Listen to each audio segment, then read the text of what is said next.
Marvel's master of multiversal magic. Welcome back, brave explorers of impossible worlds. We are excited to have you here to continue this odyssey together. Before we continue, everything you'll hear is pure fiction, so please don't try to replicate combat techniques at home. This wonderful story and all its rights belong to its brilliant original author. We are only the messengers of entertainment. Want another dose of adventure? Subscribe to our YouTube channel so you don't miss a single chapter, and if you can't wait, our Patreon has exclusive surprises you'll love. Chapter 251 Misaka Brother? Sherry Cromwell, following the instructions of the adults, taught magic spells to Alice Warrior, a psychic from Academy City. After casting the spells Sherry taught her, Alice collapsed, bleeding from all 7 orifices. At that moment, the Knights, a faction within the Puritan Church that hated psychics and opposed the exchange between magic and science, stormed in. Alice, trying to help Sherry escape, was killed on the spot by a knight wielding a warhammer. Because of this, Sherry harbored extreme hatred for the Knights within the church and believed that scientists and magicians arbitrarily getting close would only lead to tragedy. She believed that the only way to prevent conflict between the scientific and magical factions was to clearly define their respective domains and completely separate them. However, recently, the Puritan leadership and the Academy City leadership reached some kind of cooperation, placing important forbidden books within Academy City, which reminded her of the tragedy of the past.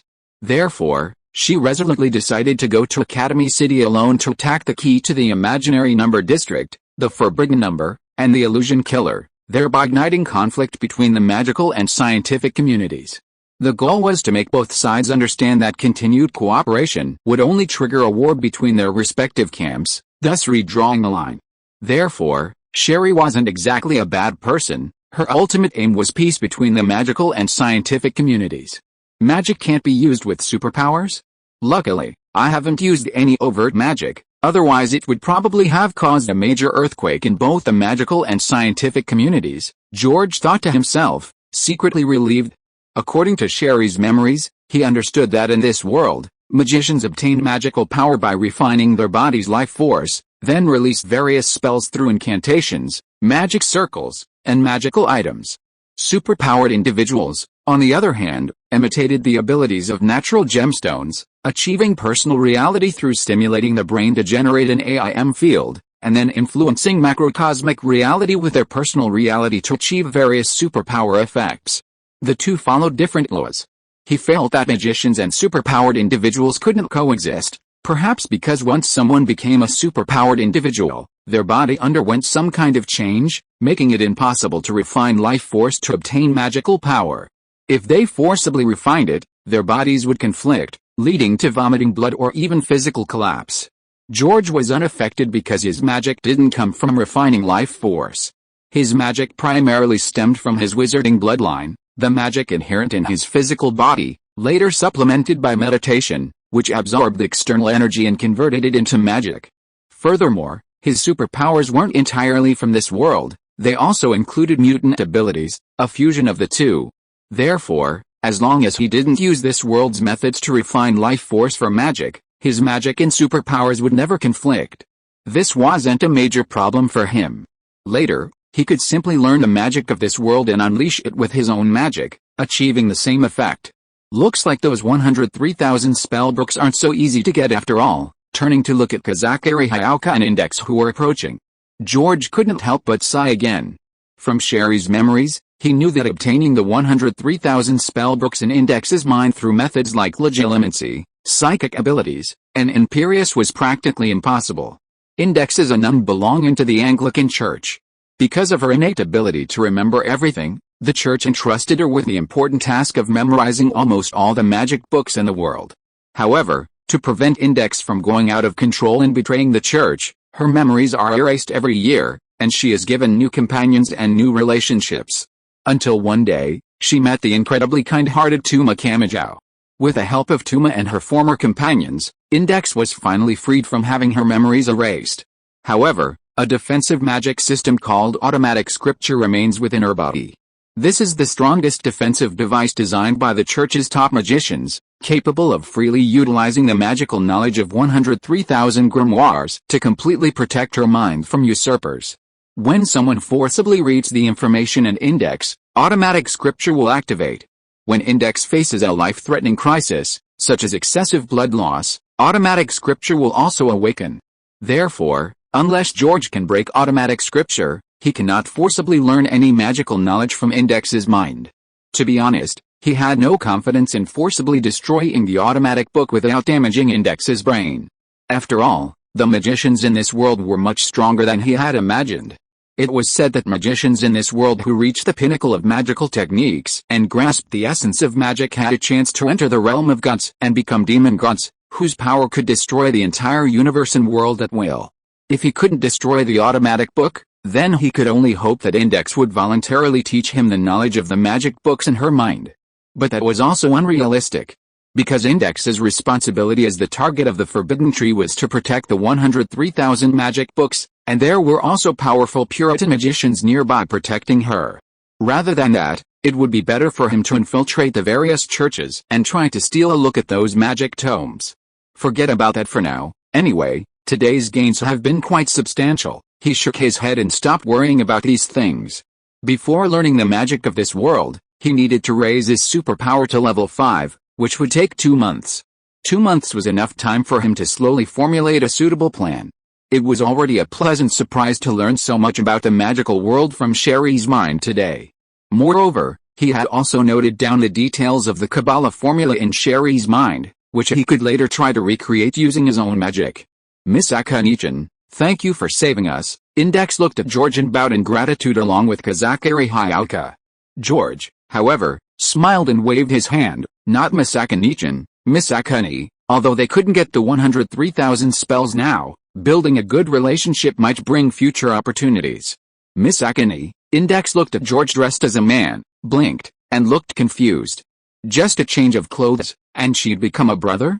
Oni-sama, so you're here. At that moment, a figure appeared out of thin air next to George and grabbed his arm. It was Shirai Kurako, who had just rescued the ordinary people trapped in the underground city and had teleported over after hearing the commotion. Sister, you actually changed into men's clothes, you look so handsome. Seeing George dressed as a man, Shirai Kurako's eyes gradually turned into a pervert. Chapter 252 Kabbalah. I'm not Misaka Mikado, I'm her older brother, Misaka George. George pulled his arm out of Shirai Kurako's arms and joked casually. Misaka brother, so you like this kind of thing, sister? Let me test if you have what an older brother should have. A sly glint flashed in Shirai Kurako's eyes, and her hand struck George's lower body with lightning speed. But before it was even halfway there, electricity burst from George's body, knocking him to the ground. You really are something else. George's lips twitched, and he waved to Index and Kazakiri Hayaka. Alright, I have something to do, so I'll be going. There's nothing to do here, so he might as well find a place to experiment with the magic he just learned in this world. Not long after George left, Kamijao Tuma and Misaka Mikado came looking for him. Seeing the mess around them, the unconscious Sherry, and the still dazed Shirai Kurako, Shirai asked Index and Kazakiri Hayaka with a puzzled look, what happened here? Index looked at Misaka Mikado with some strangeness, pointing to the still unconscious Sherry. She attacked us just now.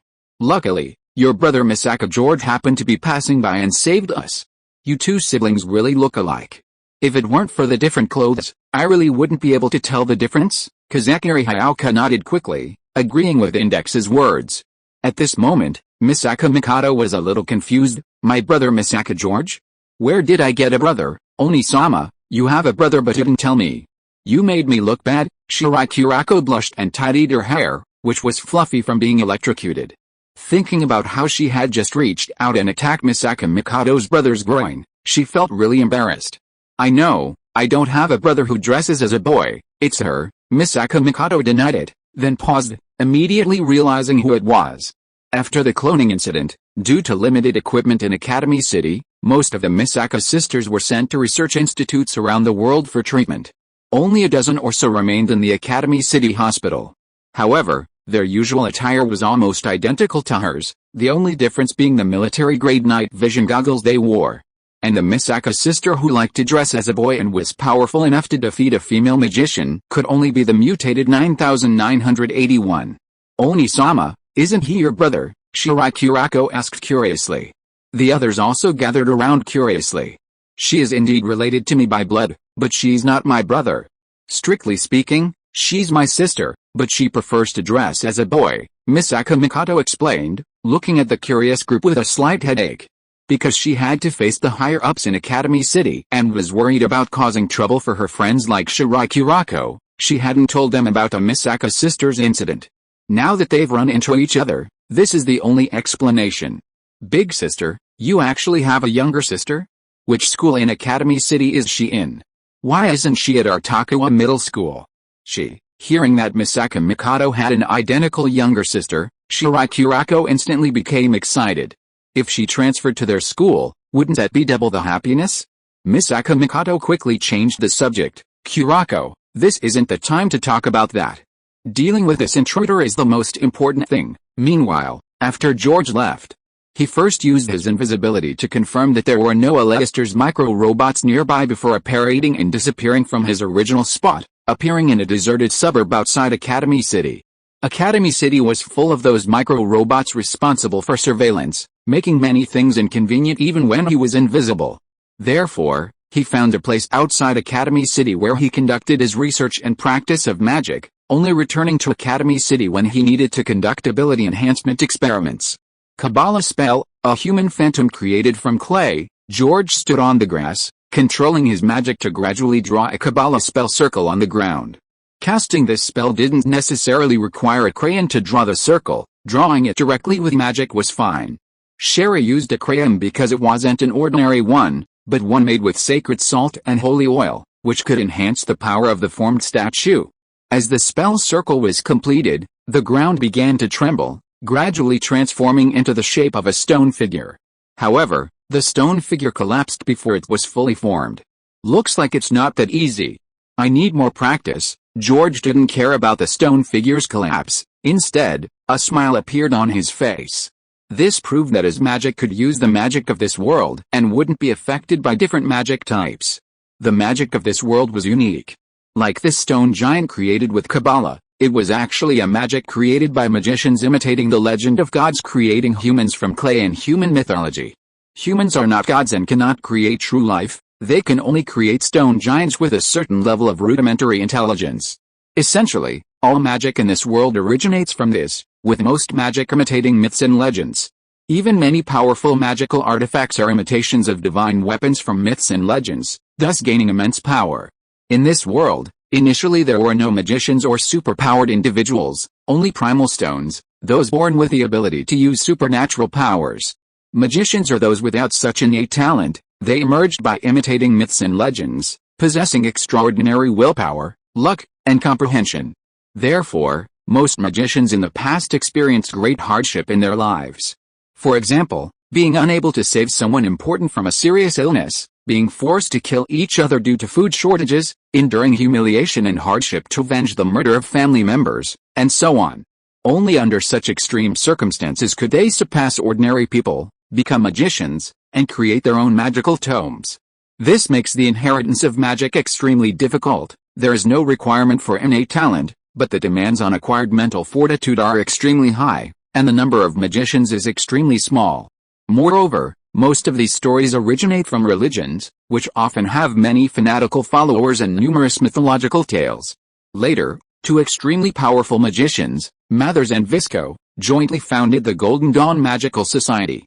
The two, along with a large number of powerful magicians, integrated and borrowed from the magical systems of different religions, creating the prototype of modern Western magic and making the introduction to magic much simpler. However, the powerful Golden Dawn Magical Society did not last long. It disintegrated due to internal strife for unknown reasons, and its creators and most members all perished. Chapter 253 The First Era of Middle-earth. The Kabbalah spell George is currently learning, particularly the Stone Giant spell, is so easily cast thanks to the refinement of modern magic. Learning a new magical system naturally requires a lot of practice, something he's very experienced in. Moreover, Sherry, as a proper codebreaker for the Puritans, grew up learning magic within the Puritans and has seen a great deal of magic. While she's most proficient in earth magic, that doesn't mean she only knows earth magic. Therefore, it will take him a considerable amount of time to fully digest the magic in Sherry's mind. Just as George was concentrating on learning and practicing the new spell, he suddenly froze, muttering, "Here we go again, a new perspective. A new memory appeared.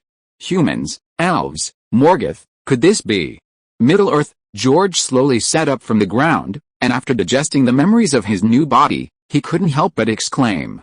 He had, of course, seen all 6 movies of The Lord of the Rings and The Hobbit, and had even looked up background information because he didn't understand many parts. So, combining the memories of his current human body, he quickly realized he had arrived in the fantastical world of Middle-earth. However, what he hadn't expected was that his alter ego's timeline wasn't the Third Age of the Hobbits, nor was it the timeline of Lord of the Rings 60 years later. Instead, it was the incredibly dangerous First Age, thousands, even tens of thousands of years ago. At this time, the true Dark Lord Morgoth hadn't yet been banished to the void by the gods, and Sauron, the Dark Lord who forged the One Ring, was merely Morgoth's lieutenant. Terrifying dragons like Smaug, capable of destroying the entire Dwarven Kingdom, were just minions among Morgoth's dragon army. And the Balrogs, who nearly killed Gandalf, weren't just 1 or 2, but a large horde. However, in George's view, while dangerous, there were also many opportunities. The elves of this era were incredibly powerful. Most were high elves of light who had been bathed in the light of the Tree of Life and had lived with the gods in Valinor, the land of Amen, for a long time, learning many abilities and magic from them. At this time, the gods still resided in Valinor, the westernmost land, and hadn't taken Valinor with them. The land wasn't the sphere it would become, it was a single continent. If given the chance, he could even go to Valinor to learn magic from the gods. Unfortunately, his avatar was human, not an elf. Unless he made sufficient contributions to the world, the gods wouldn't allow a mortal to set foot in Valinor. Previously, he had always hoped to avoid creating more random avatars, ideally as adult human males. Now, this was indeed an adult human male avatar, and he wished it were an elf. Because elves, if they sincerely repented, could gain the gods' forgiveness and return to Valinor. The story of elves and gods was long, and he only knew the general outline. Basically, in the eternal void, there existed a great god named Iluvatar, the all-knowing and all-powerful creator, the creator of Middle-earth. His will split into countless spiritual entities, imbuing them with will through the undying fire. 15 were large, and countless smaller ones. The large were collectively called the Valar, and the smaller ones the Matir. George believed this was the distinction between the primary and secondary gods. Iluvatar, along with these spiritual entities, played the symphony of creation, creating the universe and a continent, Middle-earth. The Valar and Matir came to this continent and, using their divine power, began to enrich this barren land, transforming it into a land of mountains, rivers, various flowers, trees, insects, and wild animals. They created 2 great lamps, illuminating the beautiful continent, awaiting the birth of Iluvatar's children. Iluvatar intended to create 2 groups of life on this continent, the future dominant forces, elves and men. This was the initial age of the 2 lamps. However, one of the most powerful, Valar Murkr, later Morgoth the Great Dark Lord, was unwilling to accept this. He desired to possess the continent exclusively and become its ruler. So he destroyed the 2 lamps, and together with the Maya he had corrupted, Sauron and the Balrogs, launched a war against the other Valar and Maya. The forces of both sides were too great, causing the beautiful world created by the gods to begin to crumble. Because elves and humans had not yet been born, the gods, not wanting the world to be destroyed by their war with Melkor, retreated to the westernmost edge of the world, to a landmass called Aman, separated by the sea. There, they used their divine power to create a perfect paradise and planted 2 sacred trees, the golden and silver, thus beginning the age of the 2 trees. Much later, the first elves were born, possessing beauty that even the gods found pleasing, and endless lifespans. Melkor captured a group of elves and, through evil methods, transformed them into ugly orcs to mock Iluvatar. This thoroughly enraged the gods, who united to defeat Melkor, imprisoning him in Valinor, and began advising the elves to migrate to the more beautiful Valinor. A small number of elves, unwilling to leave their homeland, chose to remain in the eastern part of Middle-earth, becoming the Sylvanites, also known as Wood Elves and Dark Elves. Most agreed, but some, due to unforeseen circumstances during the migration, remained in the center of Middle-earth, becoming known as the Sindar, also called the Glimmering Elves. This was because their king, Gorgon, had visited Valinor, seen the 2 trees, and received their power. Of the elves who went to Valinor, some went but, loving the sea, remained on its shores and islands, becoming known as Sea Elves. Others truly lived in Valinor with the gods, bathed in the light of the two trees, learning from them and growing stronger.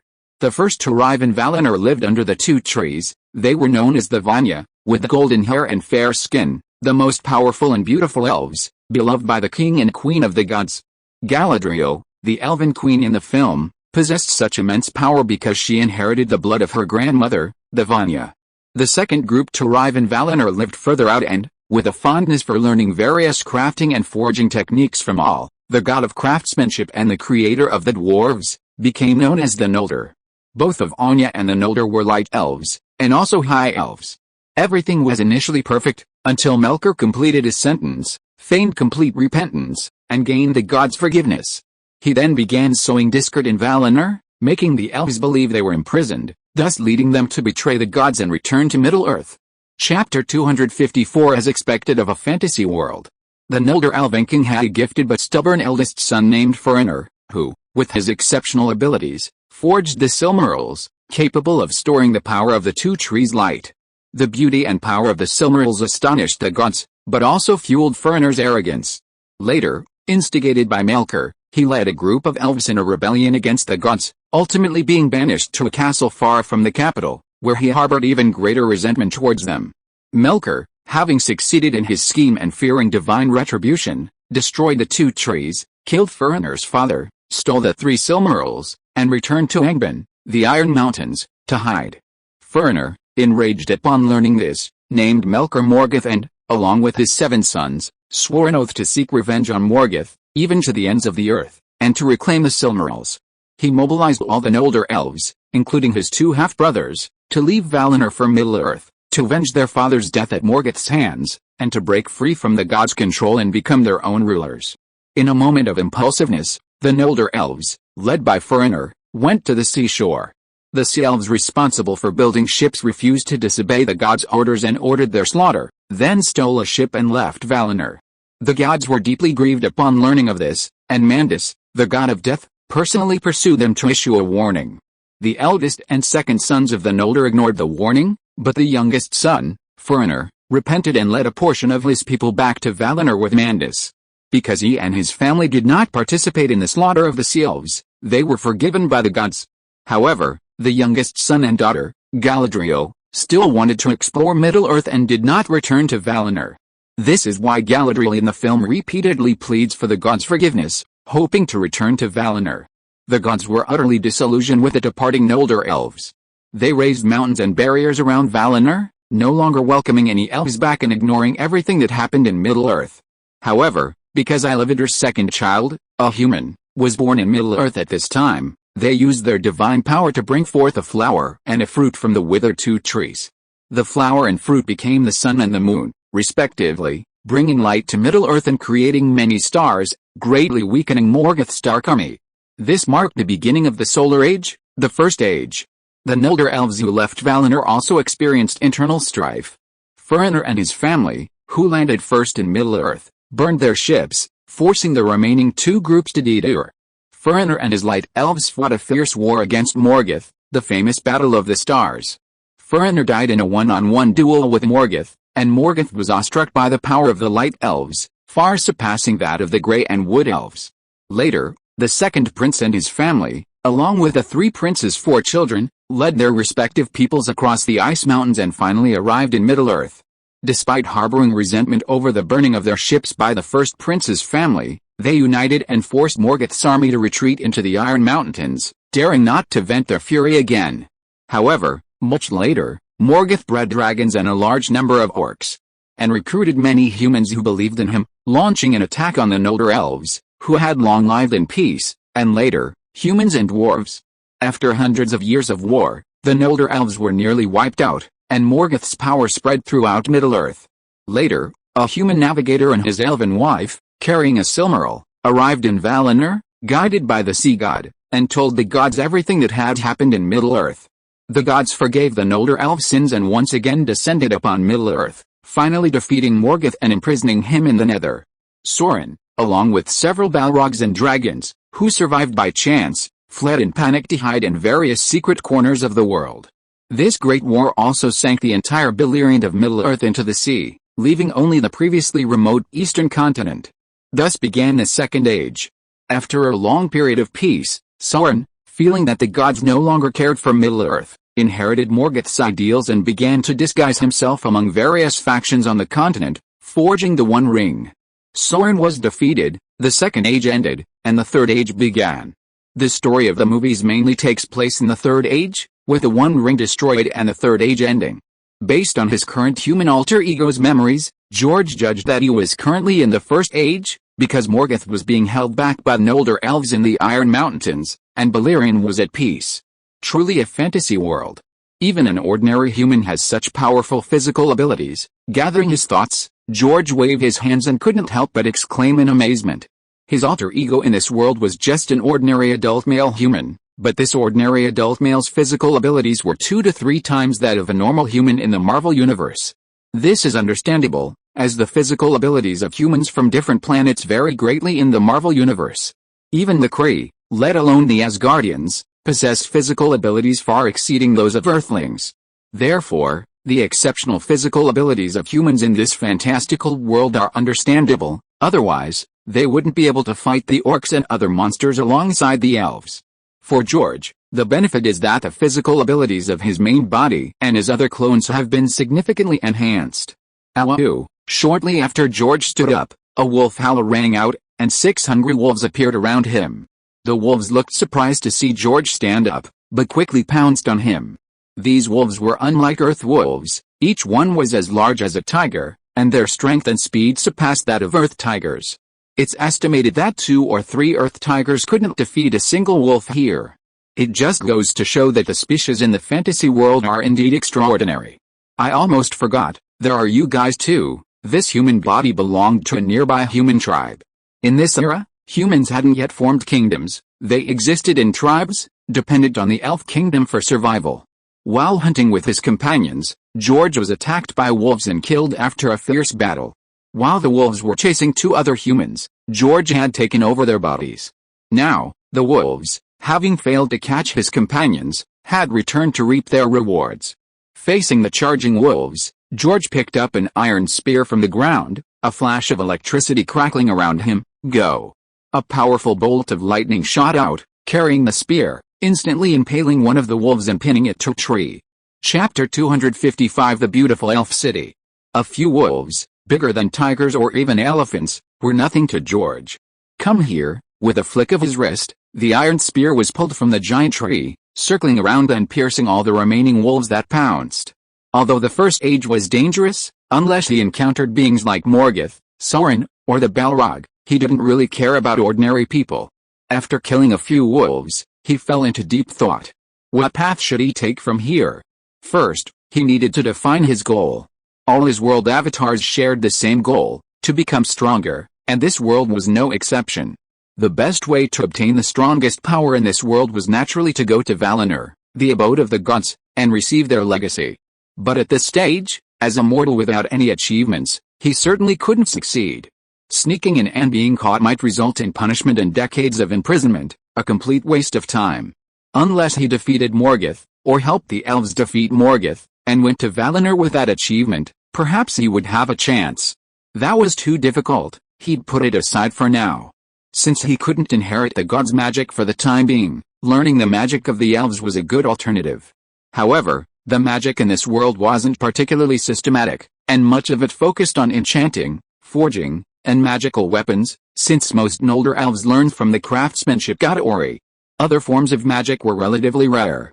Fighting was mostly melee and ranged combat. In the movies, he'd only seen Aragorn's girlfriend use water magic, and he hadn't seen any wizards use magic in large-scale battles. Even Gandalf, the Grey Wizard, fought using light spells and wielding wands and swords in close combat. This world seemed to rarely use magic in battle. But he believed there must be something he could learn from the elves' magic. If not, then he could only consider helping the elves defeat Morgoth and go to Valinor as soon as possible. Let's go back to the tribe. His current human tribe was in Ghassanian, the territory of the second and third sons of Galadriel's family, Angred and Agnor. This human tribe was led by House Beowulf, who had a very pleasant relationship with the elves, having established a very friendly bond. Therefore, whenever he returned to the tribe, he would have ample opportunities to come into contact with elves and their magic. Of course, the prerequisite was that he couldn't be an ordinary human, he needed to be somewhat famous, a well-known figure in the human tribe, which was too easy for him. Actually, he didn't recall House Beowulf, but he did know one of them. The current head of House Beowulf was named Brigulf, and his brother was named Balahul. In The Return of the King, the ring worn by Aragorn, symbolizing the king, was called the Ring of Balahul. It seems that Balahul had saved Galadriel's elder brother Finrod's life, and Finrod, out of gratitude, gave Balahul the ring, symbolizing the friendship between their elf tribe and House Beowulf. Therefore, House Beowulf might be considered Aragorn's ancestral tribe. Even without magic, meditation in this world would be several times more efficient. On the way back to the tribe, George looked at the dense forest, smelled the unusually fresh air, and felt the rich energy permeating the air, secretly marveling to himself. Because of his speed, he soon caught up with his hunting companions. Al. Appa, George waved and shouted enthusiastically to the two dejected youths ahead. Hearing George's voice, the two youths turned around in disbelief. When they saw that it was George, they excitedly threw down their iron spears and bows and rushed over to hug him. "Great, Evan, you're alive. We all thought you were eaten by wolves. I was pounced on by a wolf and hit my head on a rock, so I passed out.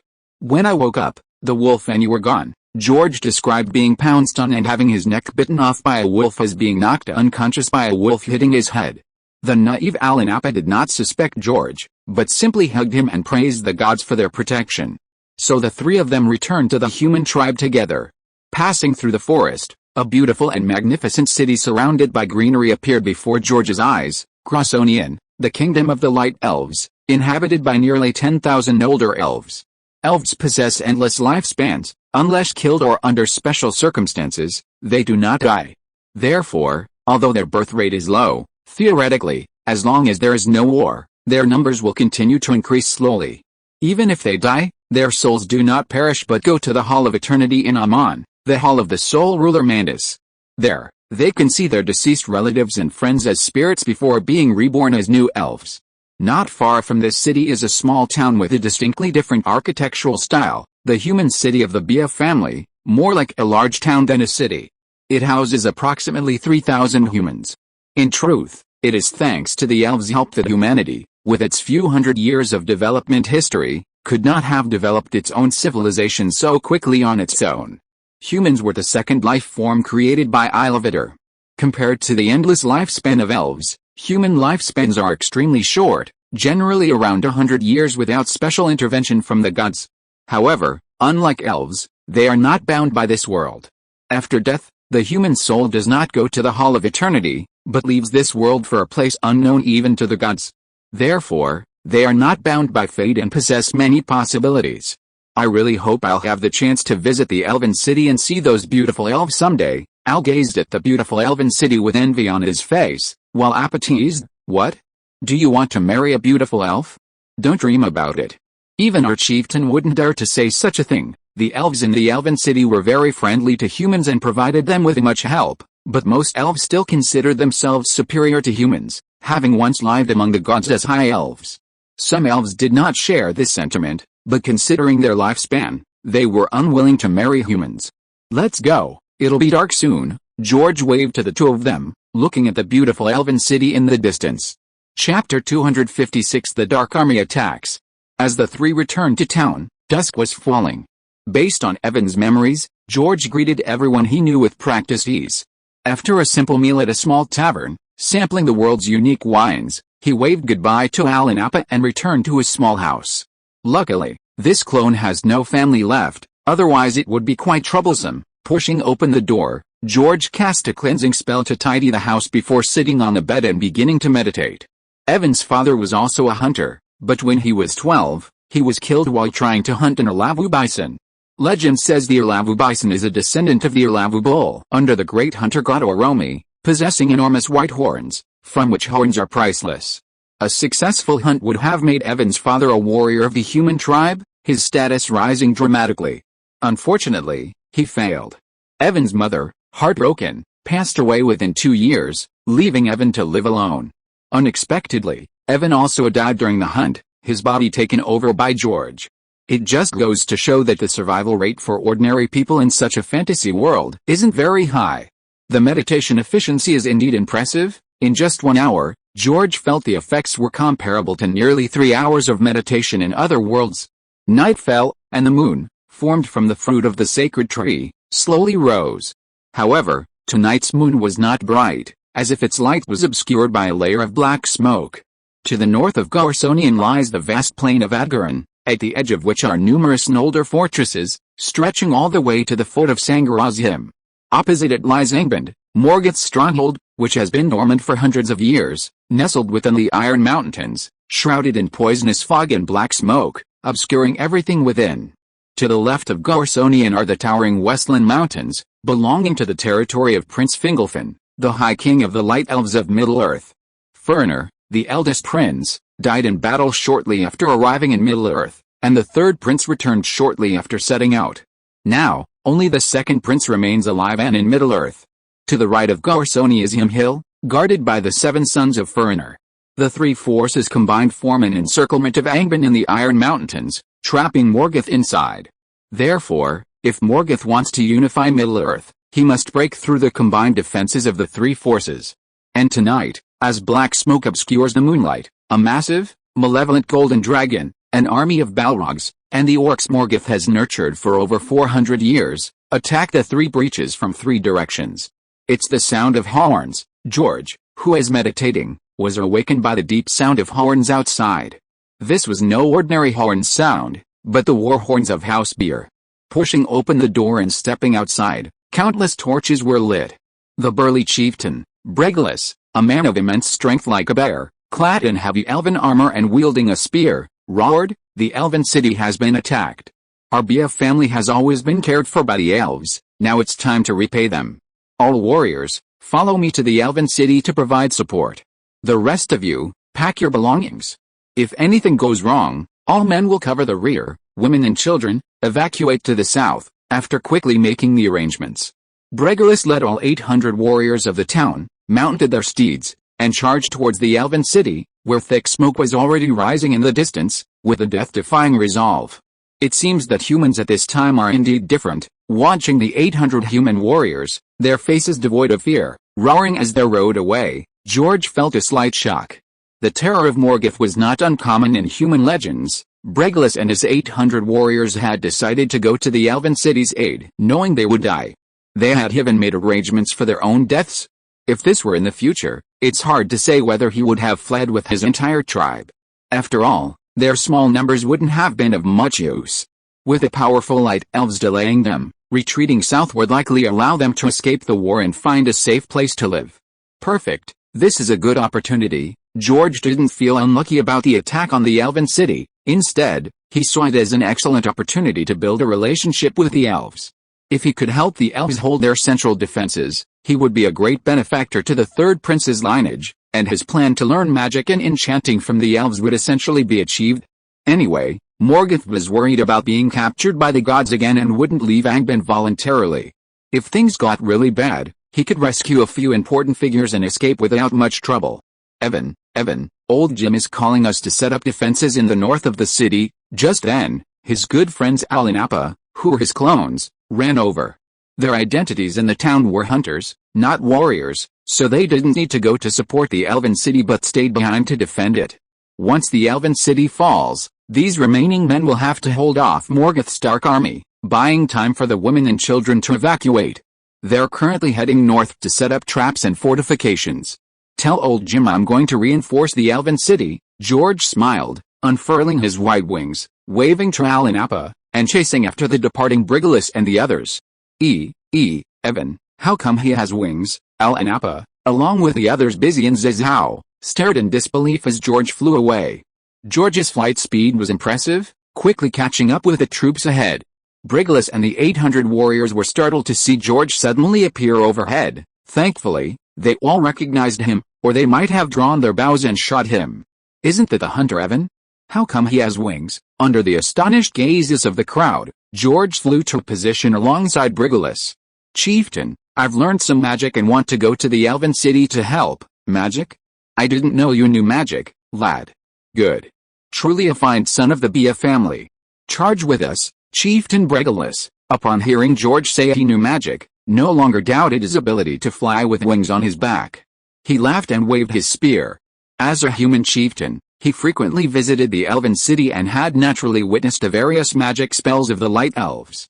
Some elves could even transform into birds, so flying beyond wings seemed normal. He just hadn't expected that one of his own people would actually know magic.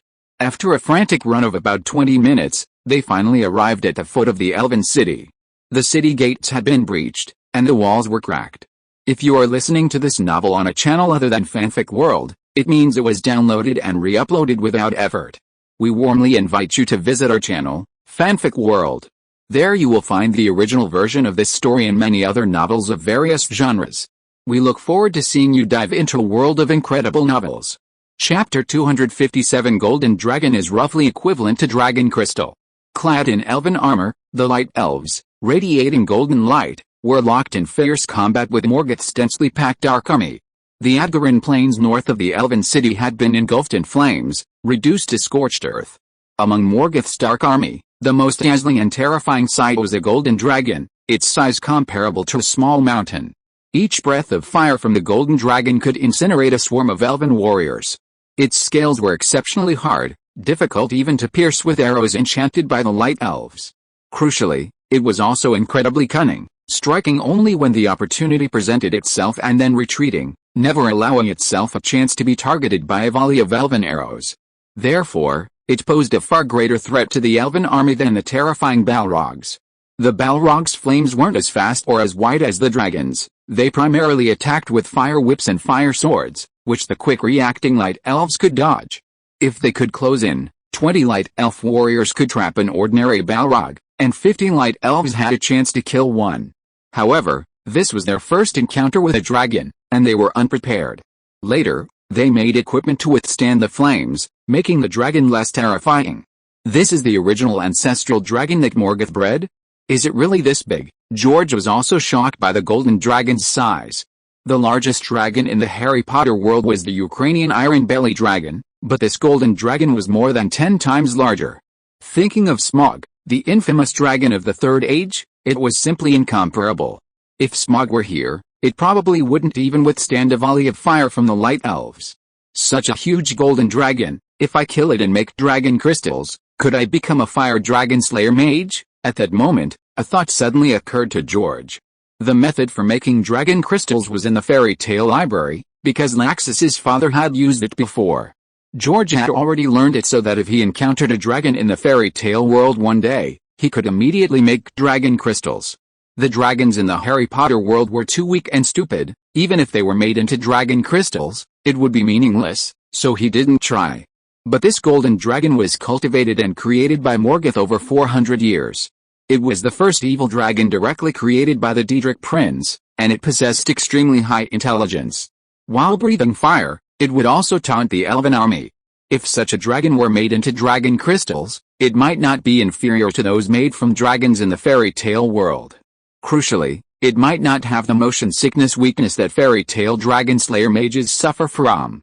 Charge! Bregulis roared, leading 800 human warriors like a sharp dagger piercing through the orc army, charging towards the main elven fighting force.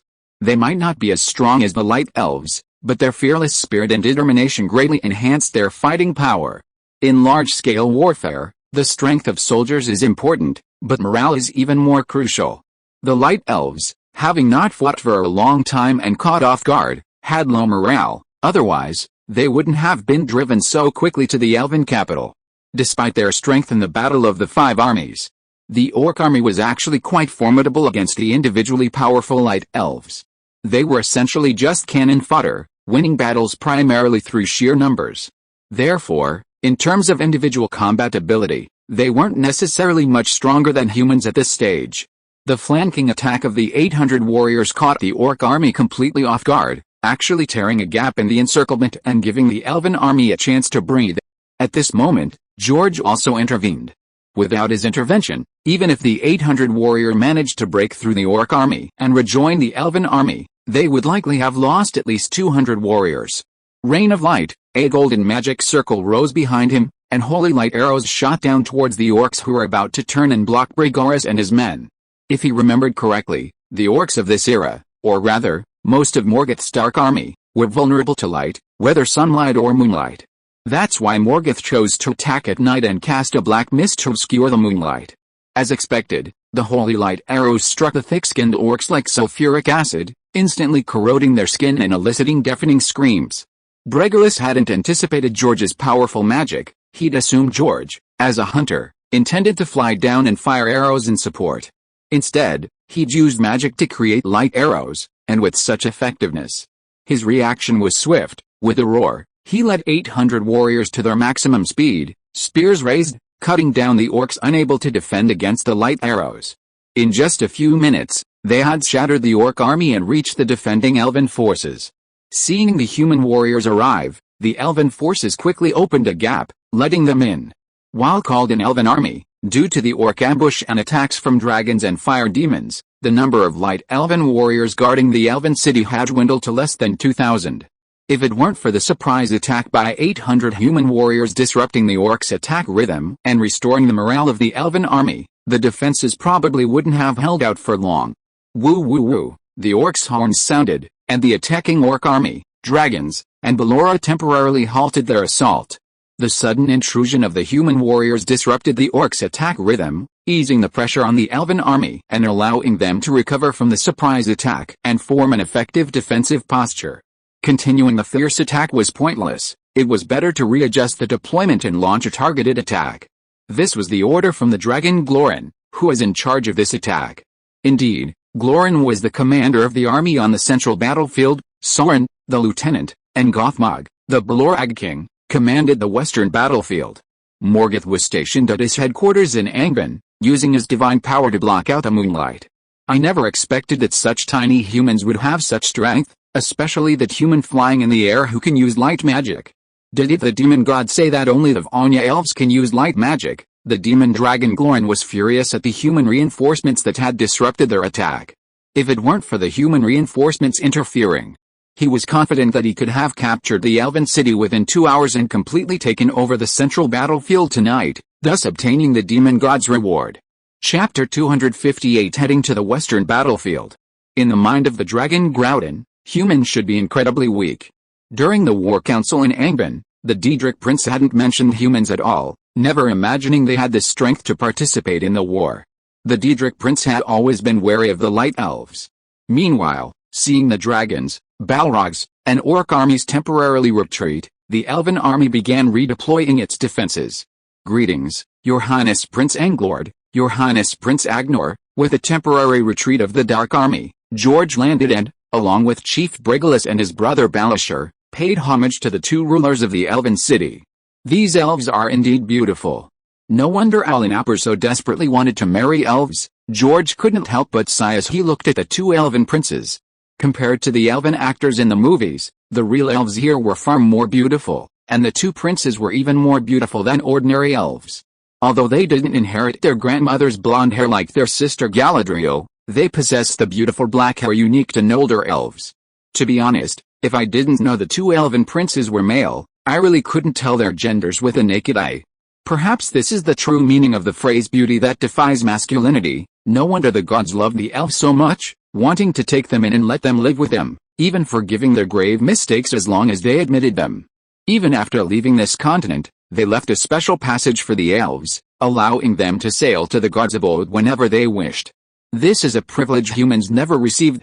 Humans were also created by Iluvatar, yet the gods never invited them to live in Valinor, and even established a rule that mortals could not go to Valinor without permission, or they would be punished. Even after humans contributed to the destruction of Morgoth, only an island rose in the sea near Valinor to provide them with shelter, improving their lifespan and physical abilities. They were never allowed to live in Valinor. Only a few humans who truly made significant contributions to the world were allowed to go to Valinor with the elves. Perhaps the gods were also attracted to beauty. Therefore, if an elf could fall in love with a human, it must be true love. After all, in terms of appearance, humans simply cannot compare to elves. No need to call us your highnesses, from today onwards we are brothers. The elven race sincerely thanks you for coming to our aid at this time, and we will forever remember this kindness. The two princes simultaneously performed the highest elven salute to Bray, Barishar, and George. They hadn't expected that the humans, who usually needed their care, would risk their lives to come to their aid at such a dangerous time for the elven city, which truly moved them. 150 years ago, their elder brother, Finrod, discovered humans migrating from the east and found them a fascinating race. Although they lacked civilization, they possessed a remarkable learning ability and were very intelligent. Therefore, he liked humans very much, playing music for them and imparting much knowledge to them, bringing them to live near their city. The two brothers also cared for humans, believing that humans had short lifespans, dying in less than 100 years, and were weak, often killed by wild beasts. When the elven city was attacked, he sent people to warn the humans. However, not to request aid, but to warn the weaker humans to flee for their lives. Unexpectedly, the humans didn't flee. Instead, they brought their only 800 warriors to support them, giving them a chance to catch their breath. Your Highnesses have always been very kind to our Bia family. Although our Bia family isn't very powerful, we are willing to contribute our share, Bregless replied excitedly. Angrid and Anor exchanged a glance and nodded simultaneously, then looked at George with astonishment. Are you also a human from the Bia family? Your light magic is incredibly powerful. I've only ever seen such powerful light magic with my grandmother. I am Evan of the Bia family, Evan George. You can call me George. I once studied magic with a wizard, and he taught me all of this, George replied, making up a reason. Angrid and Anor didn't suspect anything. The situation was urgent, and these details weren't the point. However, Bregless and Balashir showed a hint of confusion. They remembered Evan's name as Evan. When did it become Evan George? Had they misremembered? Woo! Woo! Woo! The horns sounded again outside the city, signaling that the Dark Army had finished its regrouping and was preparing to launch another attack. Brigoris, I need your help. The two princes frowned upon seeing this, then quickly said to Brigoris, during the battle just now, the dragon said that the western battlefield was led by Morgoth's Lieutenant Sorin, and that the army's numbers far exceeded those on the central battlefield. I'm worried that my elder brother Finrod is underestimating them, and I hope you can send some men to break through and deliver the message. The western battlefield was likely fought against Anolder's current High King, their most powerful second brother Finrod. But according to the dragon, Sorin didn't intend to launch a direct attack on the difficult western battlefield. Instead, he planned to slip through the gap between the west and the center, flanking them for a surprise attack. And the territory behind that gap was their elder brother Finrod's territory. As for why they needed humans to help with communication? Firstly, humans were generally much weaker than the light elves. Sending elves would make the already difficult battlefield even harder to defend. Secondly, if they fell, at least the humans who came to their aid wouldn't be completely wiped out, and could continue to survive with their leader. Barashir, take 300 warriors to Prince Finrod's territory to deliver the message. Brigoris agreed without hesitation and immediately ordered Barashir beside him. Finrod was the elf who brought their ancestors to this territory, so they were naturally very willing to go and deliver the message. However, just as Barashir was about to agree, George interrupted. Let me go. I know flying magic. I'm several times faster than a warhorse. I can complete the mission before the battle. If he remembered correctly, by the time Barashir arrived with his men, Finrod's side would already be engaged in battle with Sorin's army, and because they hadn't anticipated the sheer number of orcs, they had almost all perished. It was only through Barashir's efforts, leading 300 human warriors, forming a human wall with their own flesh and blood, that they managed to barely rescue Finrod. Chapter 259 The elf statue battles the evil dragon. George rides alone through the canyon. Although Finrod was rescued by Barathel, the western defenses were breached, and the orc army advanced rapidly, attacking the High King's territory from both sides. Subsequently, the central battlefield was also completely overrun, and Angrid and Anor were killed. In the western battlefield, due to the feigned allegiance of the elves to the humans who worshipped Morgoth, a sneak attack resulted in the complete rout of the 7 sons of Fëanor, except for the eldest son who managed to hold on to a fortress.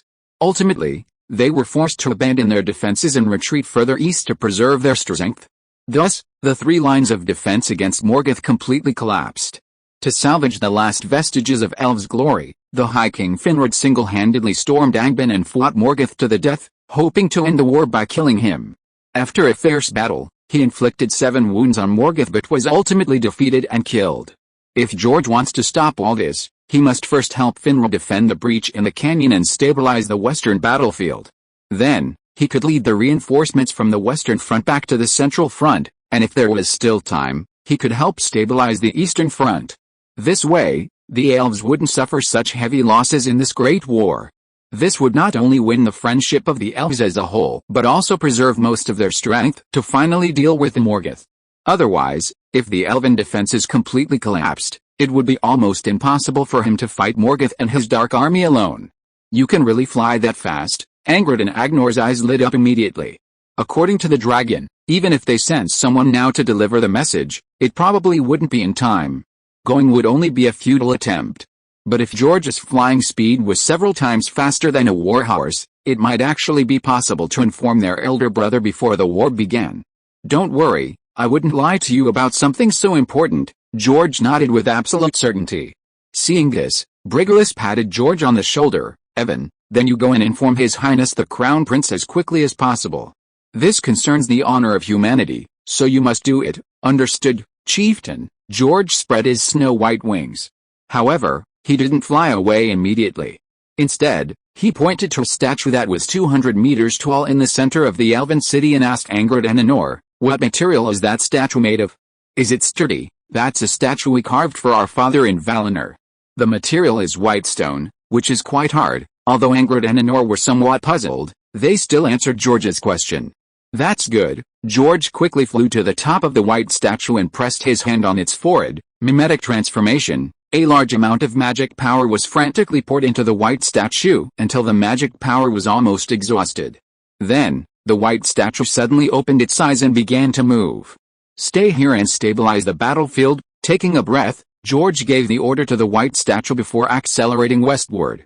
After George left, the white statue strode to the outskirts of the elven city, then trampled a group of orcs to death before throwing a punch at a dragon almost as large as itself. What the hell is that? Seeing this, magic unleashed a burst of flame like lava. But it couldn't harm the white stone statue, so it resorted to melee combat. With the white statue restraining the dragon, the battlefield between the elven army and the human warriors immediately stabilized. George feared that if he didn't leave a helper in the central battlefield, he wouldn't be able to return before the entire central force was wiped out. What an amazing human! Angrid and Anor watched the white statue battle the dragon, their faces filled with astonishment. They had never seen this type of magic before. The Middle East had stone giants hundreds of meters tall, but they were informed by magic. They were special life forms, few in number and of low intelligence, often fighting each other over arguments, resulting in both sides being reduced to rubble. How come we never noticed before? Evan actually had this skill. Not only were Angrid and Anor amazed, but Brigillus and Balashir were also completely astonished. Kid, you should have said you had this ability sooner. Our human-carved statues, while not as exquisite as the elves, aren't too far off. It would be good if you could get some more statues to help carry things. They decided that if they survived this war, they would mobilize everyone to carve statues when they returned. After flying for nearly half an hour, he finally arrived at the canyon where the central and western battlefields met. That Zoran guy, he's really cunning. High in the air, George could clearly see several times the number of orcs from the central battlefield, hidden on both sides of the canyon. It was obvious they planned to ambush Finrod when he arrived with his elven forces. With smoke and fire billowing in the central battlefield, Finrod couldn't possibly be unaware and would likely come to investigate. Soren anticipated this and deliberately laid an ambush here, hoping to easily eliminate Finrod. Finrod's elven army has arrived too. Turning to his left, George saw Finrod leading his elven army rapidly approaching, clearly very worried about his second and third brothers. Historically, when Balashir arrived with his human warriors, Finrod's elven army had already been wiped out, and Finrod was about to be killed. Balashir, through a bloody human wall, sacrificed almost all his human warriors to rescue Finrod from Soren. George, being faster than Balashir, arrived before the battle had even begun. Guardian Angel, he didn't immediately fly towards Finrod's elven army, but first used hand gestures to release his guardian panda, letting it fly in his place for Finrod's elven army. Soren's army didn't have high-level units like the Balrogs, they were all orcs. However, their sheer numbers allowed them to slowly wear down Finrod's elven army with sheer numbers. Therefore, he needed time to prepare ancient magic capable of causing widespread damage to aid Finrod's elven army. Orcs are physically stronger than humans, but their minds aren't very sharp. Ancient magic probably can't kill them, but as long as they can be electrocuted and left trembling in place, Finrod's army can easily wipe them out. Ancient magic, thunderstorm descends. As George continuously changed his casting gestures, large patches of dark clouds gradually appeared in the sky above the canyon, with countless bolts of lightning swirling within them. At this moment, Soren, in the orc army, looked at the suddenly appearing dark clouds in the sky and immediately felt a bad premonition. Chapter 260 Soren leaps to strike George. The thunder giant appears in the canyon. The guardian panda, a streak of white light, flew to Finrod, who was riding his moose at full speed. "Your Highness, please stop. There's an ambush ahead." "Stop?" Seeing a panda glowing white stop before him, Finrod immediately halted his moose, and the elven army behind him followed suit. "What are you? What's this ambush ahead?" "Your Highness, I am Evan George of House Beowulf. Morgoth's army is attacking Gorsonian, and I have come to inform you on the orders of the second and third princes. Soren has already ambushed you there with his orc army. Please do not proceed." George transmitted the message through the panda's voice. Guardians can not only ward off dark creatures but also facilitate long-distance communication. A human of House Beowulf, Finrod looked at the glowing panda before him, a look of suspicion on his face. The Beowulf family was the one he had personally brought to live in his second and third brother's territories. They didn't look like this panda at all. "Oh, this is a communication spell I'm casting. My true form is in the air, preparing to unleash a wide-range lightning spell. Once the spell ends, those orcs will be electrocuted and unable to hide, then you can go and slaughter them." George, noticing Finrod's confusion through the panda, quickly explained. Finrod, watching the dark clouds rising above the canyon and the unusual lightning within them, believed George's words somewhat and nodded. He could sense that the panda emanated a light-like energy, an energy that Morgoth's minions definitely couldn't possess. Besides, staying a while wouldn't be a problem for him. If Soren's orc army were truly lying in ambush in the canyon, charging in would be far too dangerous. "Prepare the bows." At the command, all the elves immediately took down their exquisitely beautiful elven longbows from their backs, drew their enchanted elven arrows, and waited.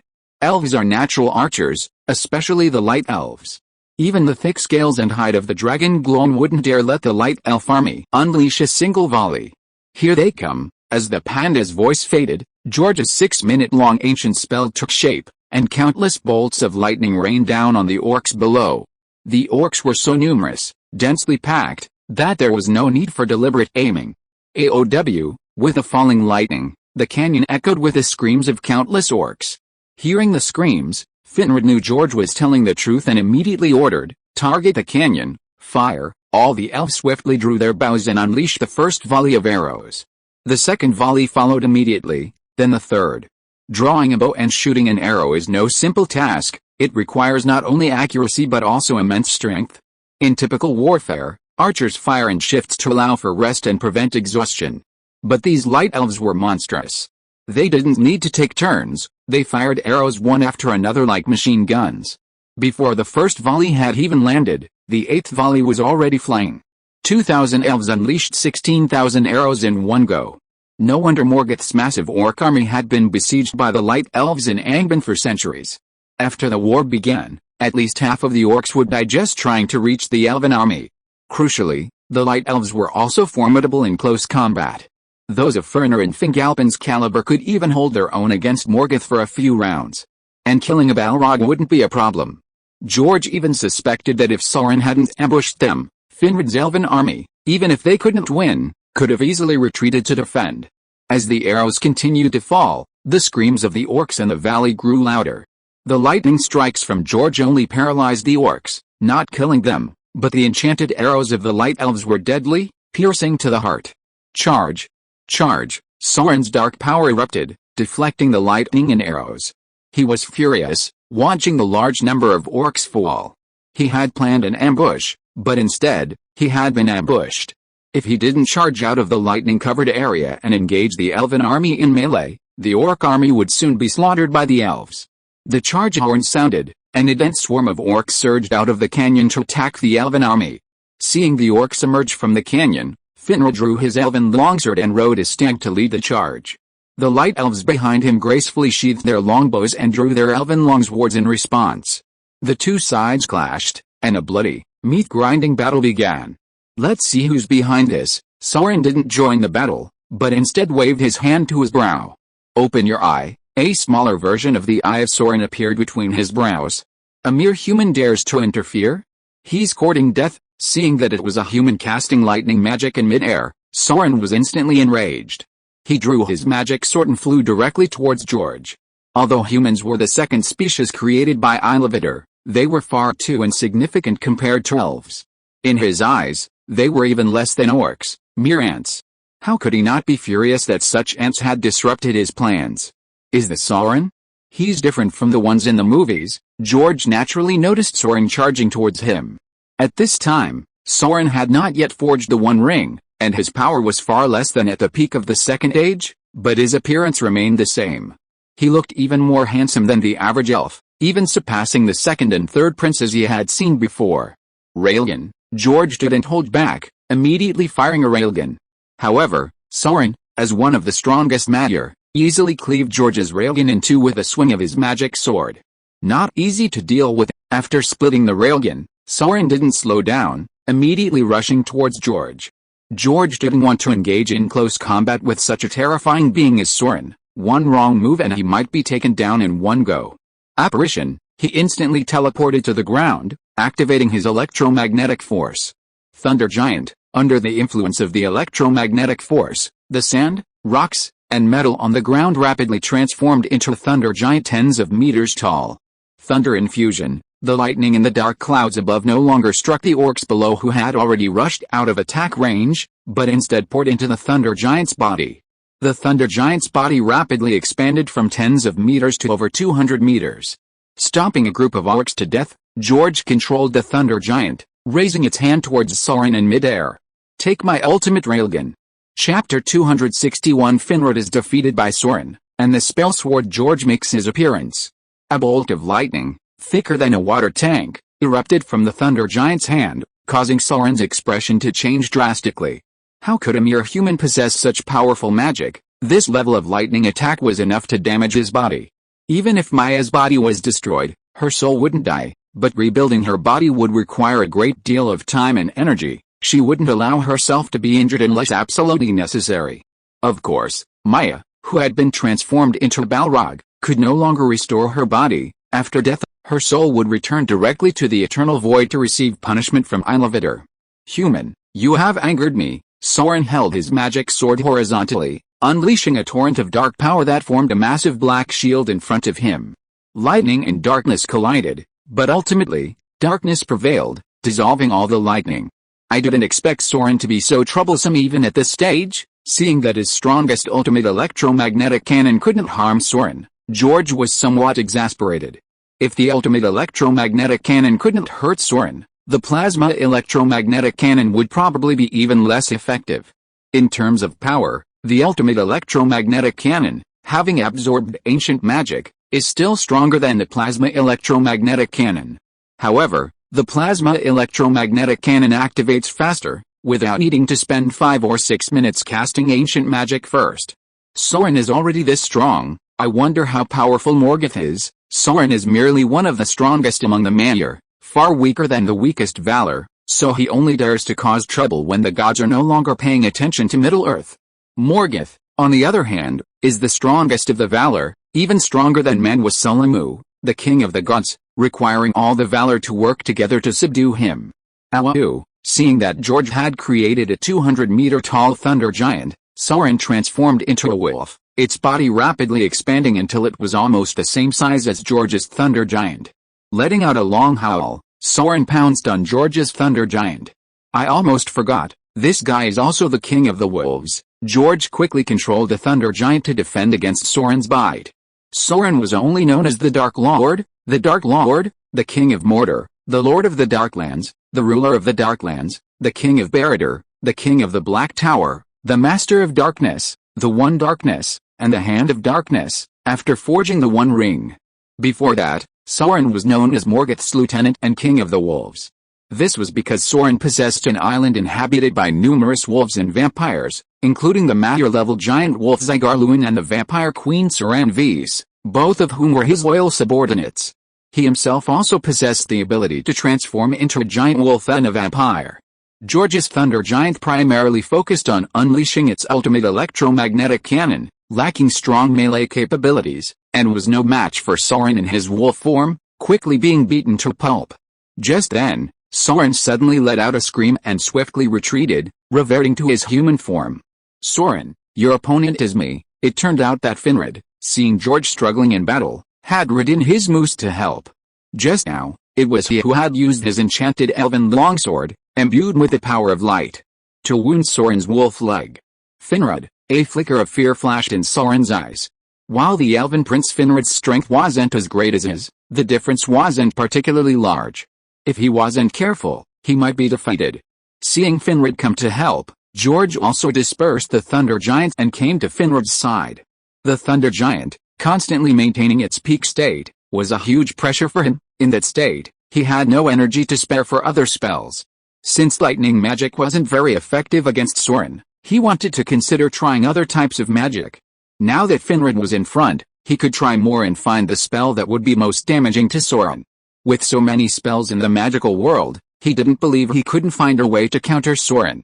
"After I kill you, you dog, then I'll kill your master Morgoth." Finrod leaped off his moose, his body radiating dazzling golden light, brandishing his elven sword, and charged towards Soren like the wind.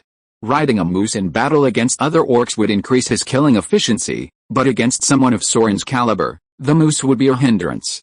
In short bursts of speed, Soren's speed far surpassed that of the moose. "Ha ha ha, you think you can fight like that? Have you forgotten how your grandfather and uncle died?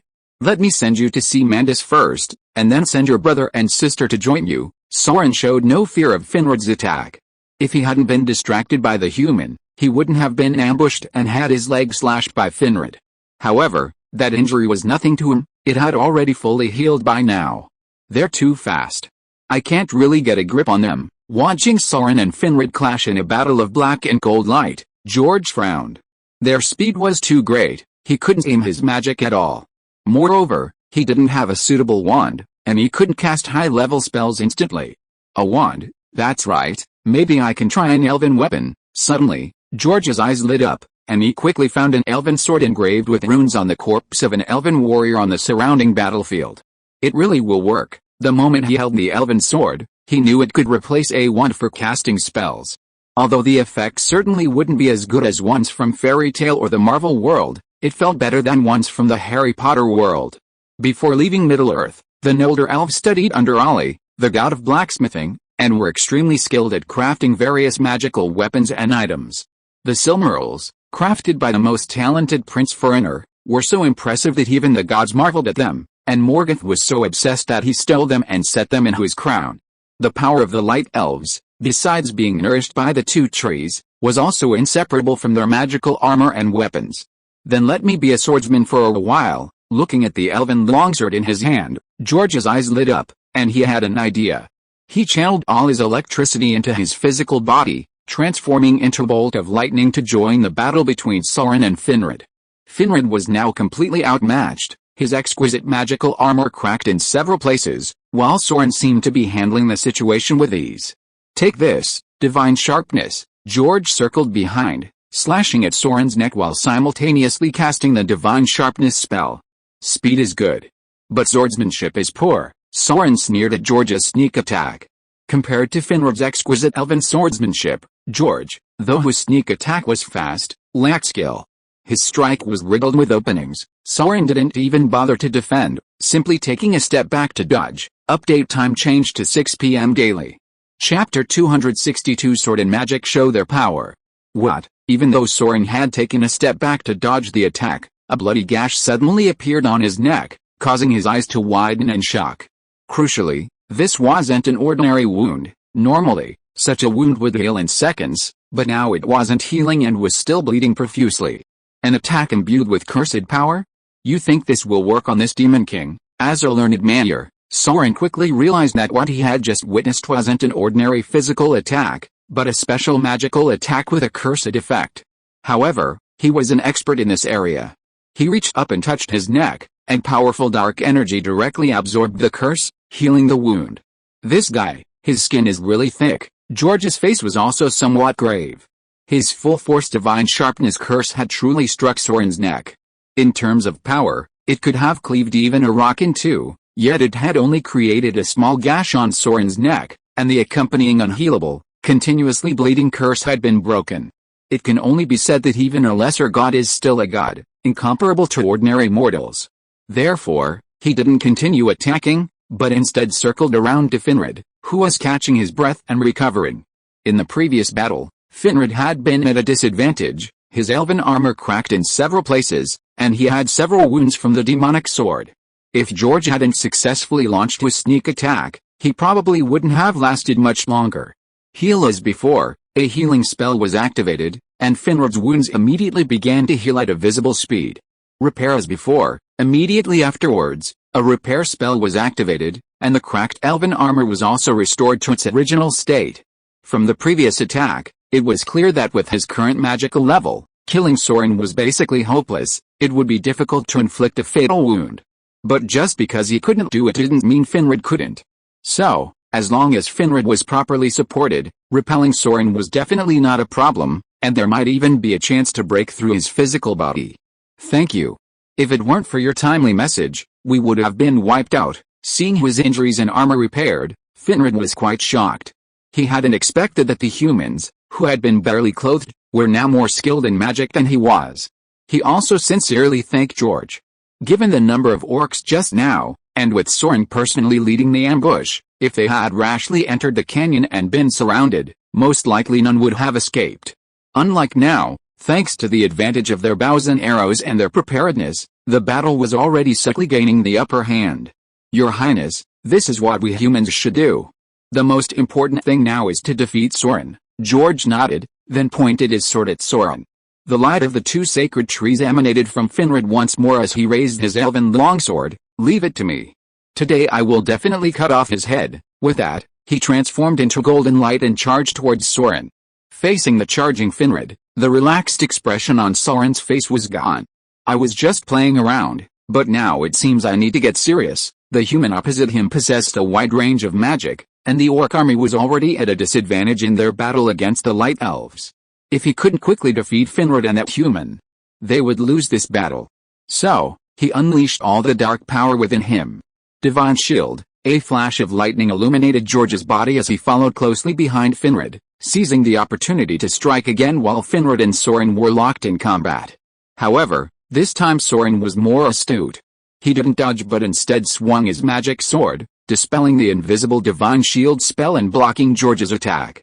Such petty tricks won't work on me. That's not necessarily true. George's lips curled into a smirk. Disarm. At such close range, Soren had no way to dodge the disarm spell. As he was struck by the disarm spell, his magic sword automatically slipped from his hand and bounced away. From the Divine Shield spell just now, it was clear that his magic wasn't useless, but its effect was significantly weakened when used on Soren. Come back, Soren frowned, quickly reaching out to recall the magic sword. He hadn't expected his opponent to possess such strange magic. However, George wouldn't let him have his way. He activated his superpowers, unleashing 10 tons of force onto the magic sword to prevent its recoil. While it couldn't completely stop it, it greatly slowed the recoil process. This was enough, because the highly skilled swordsman Finrod had already seized the opening George had created and thrust his sword towards Soren's heart. Soren had no time to dodge and was struck by Finrod's blow. The Valor and Mahir were originally spirit beings, without physical bodies, so they didn't have any issues with vital organs like the heart. But after arriving in Middle-earth, they created physical bodies for themselves, and thus possessed everything a physical body should have. For example, being struck in vital areas like the heart and brain would be more difficult to repair than other areas. For example, mating with elves or humans would also result in offspring with divine blood. Tingle, the leader of the Grey Elves, was one of the 3 great elven leaders of the Age of Two Trees. When Tingle led the elven people to Valinor, the abode of the gods, he fell in love with Mahir Miria, who used her divine power to protect the trees in Belendorius from the corruption of Morgoth's forces. This led him to abandon his plans to migrate further and choose to remain in Middle-earth to establish the Grey Elf Kingdom. He and Mahir Miria had a daughter, Lothine, who possessed demigod and elven blood. Tingle, along with 2 other elven kings, was invited to Valinor to see the 2 trees and was bathed in their light, making him one of the most powerful light elves. Therefore, Princess Lothine is considered one of the most powerful and beautiful female elves in history, even surpassing Queen Behelentriel. This is because she possessed not only the blood of a generation of light elves, but also the blood of the Mahir goddess. Later, in Morgoth's stronghold in Angbin, she used sleep magic to put Morgoth and his minions into deep sleep, and together with Beren, stole a Silmaril from Morgoth's head. She is also the protagonist of the song Lothian song sung by Aragorn in the films. In this elven war, Tingle and his Grey Elf kingdom are not involved because the Noldor elves killed some of the Sea Elves who were related to him, hence his deep hatred for them.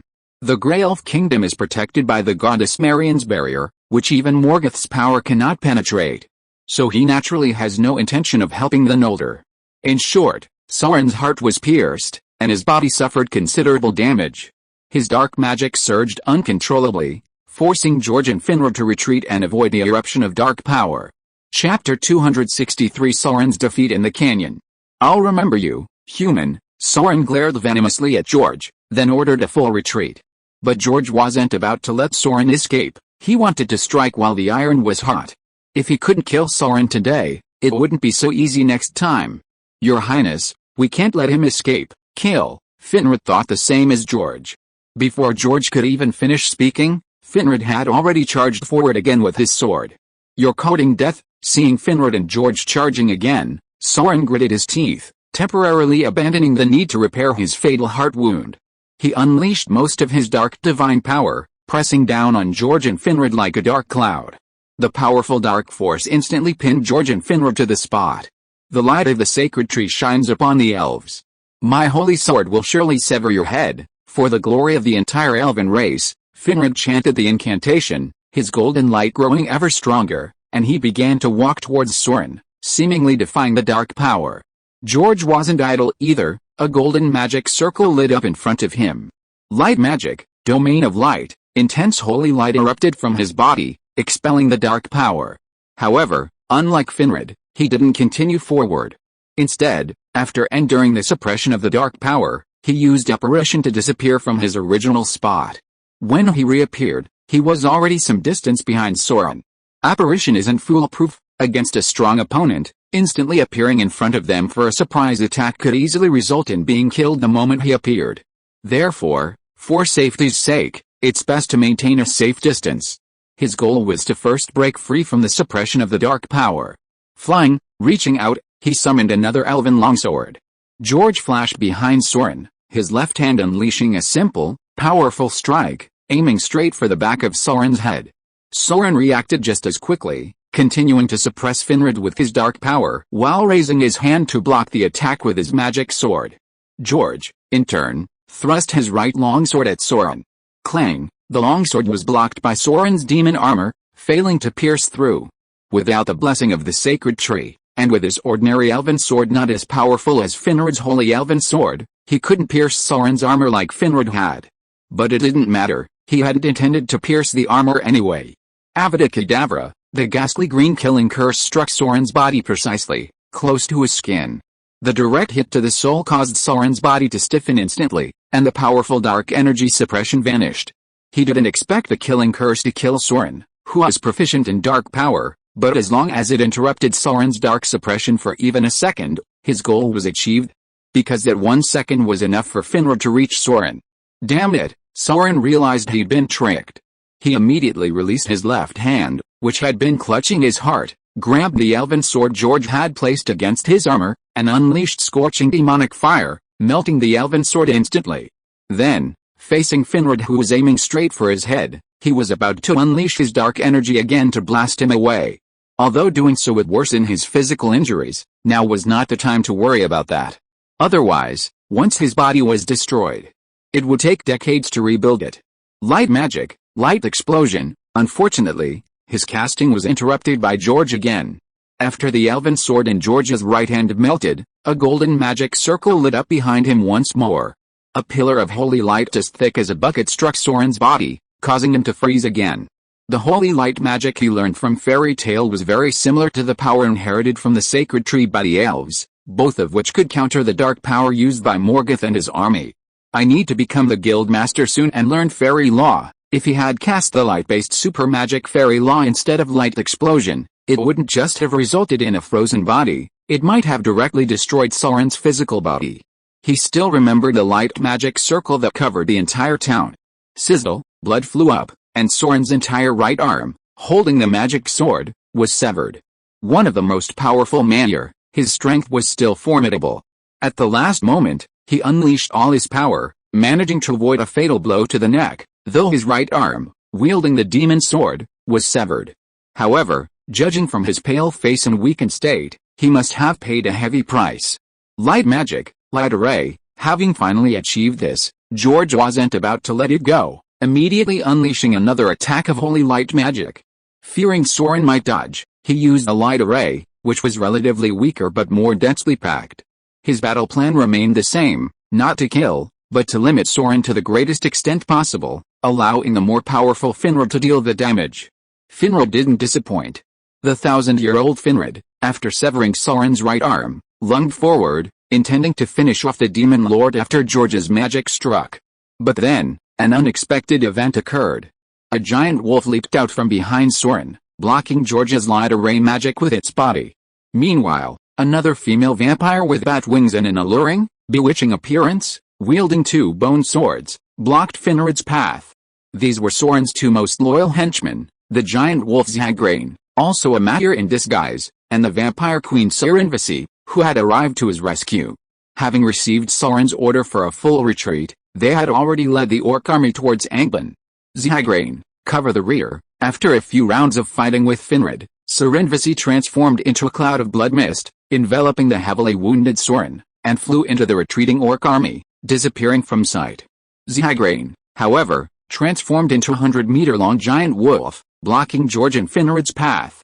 Just a little bit more, George sighed inwardly, then with a swift movement, unleashed a plasma cannon at Zhagrain, who was lunging at him.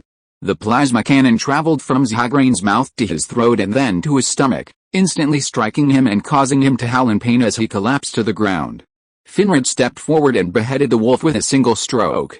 What a pity! Watching the orc army disappear into the black smoke, George's eyes showed regret again. The black smoke led to Morgoth's territory. Chasing after them might invite Morgoth's attack, so they had to abandon the plan for now. The elven army regrouped, now reduced by half, with only 1,000 men remaining. Even though the lightning combined with the arrow rain had killed half the orcs, their numbers were still too great. The elven army had won, but it wasn't a crushing victory. Seeing this, Finrod felt even more grateful to George. He and his 1,000 elves had almost entirely survived because of George. If you are listening to this novel on a channel other than Fanfic World, it means it was downloaded and re-uploaded without effort. We warmly invite you to visit our channel, Fanfic World. There you will find the original version of this story and many other novels of various genres. We look forward to seeing you dive into a world of incredible novels. Chapter 264 The Demonic Dragon of the Elf City is slain. Evan George, this is the ring my father gave me when I left Valinor. Today I give it to you. From now on, if you ever have any problems, come to me. No matter how difficult, I will help you. This is my vow to you. Finrod removed a ring from his own hand and solemnly placed it in George's.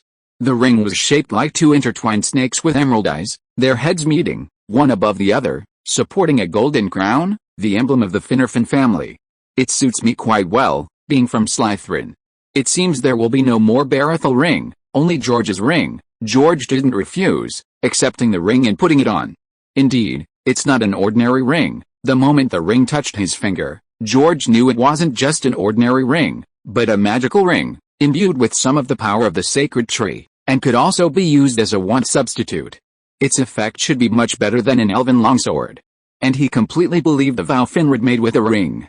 If he remembered correctly, Barathel's son, Baron, in order to marry Tingil's daughter, Lothane, approached Finrod with a ring, asking Finrod to accompany him to Morgoth to steal the Silmarils.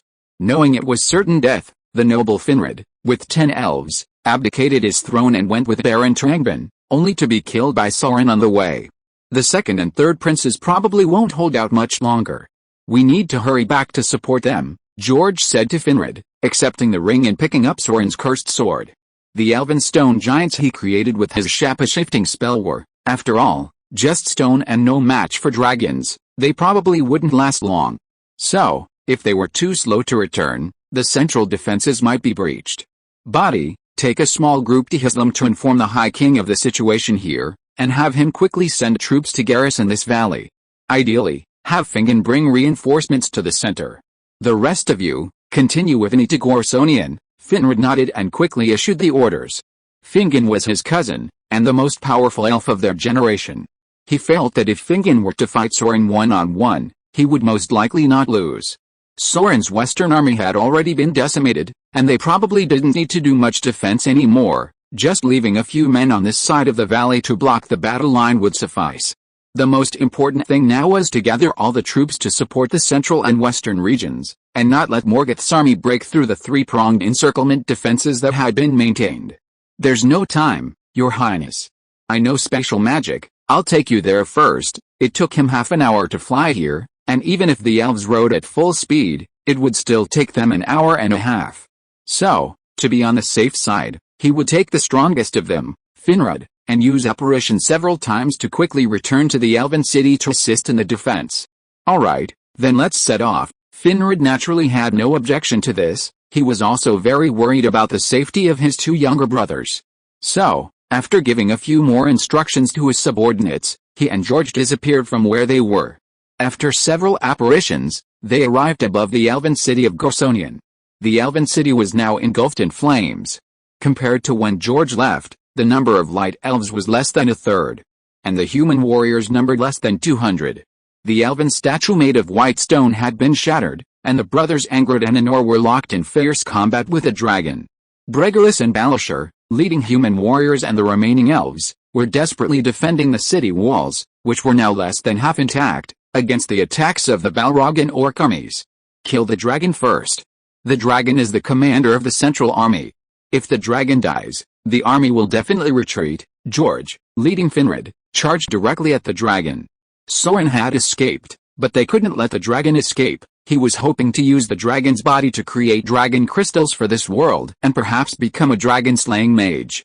Angrid and Anor were clearly much weaker than their elder brother Finrod. Even combined, they were no match for the dragon, their armor shattered. If they had arrived half an hour later, they probably would have only been there to collect their corpses. Dragon, die! Finrod was flung from the air by George towards the dragon, wielding his elven sword to sever its head. Sensing danger, the dragon immediately abandoned its attack on Angrid and Agnor, spewing a breath of demonic fire at Finrod before turning tail and fleeing without a word. He could sense the strength of the awakened light elf, and although he felt he had a good chance of winning, he chose to retreat as a precaution, letting the Balora and Orc army hold them off. You're really something. Seeing the dragon escape so quickly, George was speechless. This guy really valued his life. It was true that although the dragon was powerful, it was, in reality, like the orcs, a life created by Morgoth, and once it died, it was truly dead. Unlike the Balora, which would eventually return to the eternal void. Apparition, how could he let the prize slip through his fingers? He instantly teleported above the dragon, his size rapidly expanding. Giant magic, his body swelled to 30 meters tall, landing on the dragon's neck. The electric currents within him further amplified his physical strength. He clasped his hands together and slammed the dragon's head into the ground. The dragon, stunned by the sudden attack, shook its head and tried to breathe fire at George, who was riding on its neck. George, however, held the dragon's head firmly, preventing it from turning and attacking. The dragon's magic resistance was probably higher than Soren's. He feared magic wouldn't be effective enough to prevent its escape. So, he used the giant magician's electric current enhancement to engage the dragon in close combat. Of course, even so, compared to the over 200-meter-long dragon, he estimated he would have little chance of gaining the upper hand. But that didn't matter. As mentioned before, he wasn't the main attacker, he was providing support. He wasn't fighting alone. 3 elven princes, wielding elven swords, were charging towards him menacingly. So the main task was to keep the dragon firmly under control, preventing it from escaping like Soren had. Previously, Soren was controlled with various magical techniques. Now, the dragon was under pure physical control. Damn humans, seeing that it couldn't shake off George riding on its neck, and with the 3 elven princes already upon it, the dragon decided to ignore George and simply carry him away. Trying to run? Lie down. George flipped over and landed in front of the dragon, grabbing its massive head and delivering a knee strike to its chin, shutting its fire-breathing mouth. Then, he flipped over and clamped his legs around the dragon's neck, executing a powerful dragon lock. For the glory of the elves, before the dragon could react, the three elven princes swung their holy swords, simultaneously slashing at the dragon's neck. George, having returned to his normal size, dodged the blows. Dragon blood was highly poisonous, even a splash would be troublesome. The three holy swords, radiating golden light, converged into a giant lightsaber, severing the dragon's head in one strike. Thus, Morgoth's first dragon, which had only been around for less than a day, came to an end. Chapter 265 The Life Magic of the Elves. The dragon is dead. Follow me and launch a counterattack. Once again transforming into a giant, George tossed ahead of the dragon Glorn into the orc army. He then paraded to the city wall with the three elven princes, shouting amplified words. Seeing the dragon's head, the Balrogs and orcs panicked. The elves and humans, however, were greatly encouraged, roaring as they charged down the wall and joined George and the three elven princes in the counterattack. Plasma Cannon, with a powerful leap into the middle of the orc army, using his giant form to withstand their attacks, George unleashed plasma from his hands, circling and sweeping across large areas. The plasma cannon could cut through small mountains, its power was considerable. While it wouldn't be fatal to beings like Sorin and the dragon, it was deadly to these orcs. A mere graze was enough to injure them. A single touch was fatal. After unleashing the plasma cannon, while waiting for his internal energy to recover, a golden magic circle lit up behind him. Light magic, rain of light, countless light arrows felled large swathes of the orc army that had once again surrounded them. Meanwhile, the three elven princes, working together, also killed a Ballora. Seeing the situation was dire, the remaining Ballora quickly turned and fled. Their lives were far more precious than the lowly, abundant lives of the orcs. Every death meant one less. With their commander, the dragon, dead and the Ballora retreating, the orcs' already low morale plummeted to negative levels. Completely disillusioned, they turned and fled towards Angband. George and the three elven princes, leading a formidable human-elf alliance, actually less than 1,000 strong combined, pursued them relentlessly until they reached a ruined fortress at the elven front lines. Is this the power of Morgoth, standing atop the ruined castle, gazing at Angband shrouded in black smoke in the distance, and feeling the unfathomable magic emanating from it? George was deeply shaken. To be honest, Sauron already seemed very powerful, but compared to Morgoth's power, he was utterly insignificant.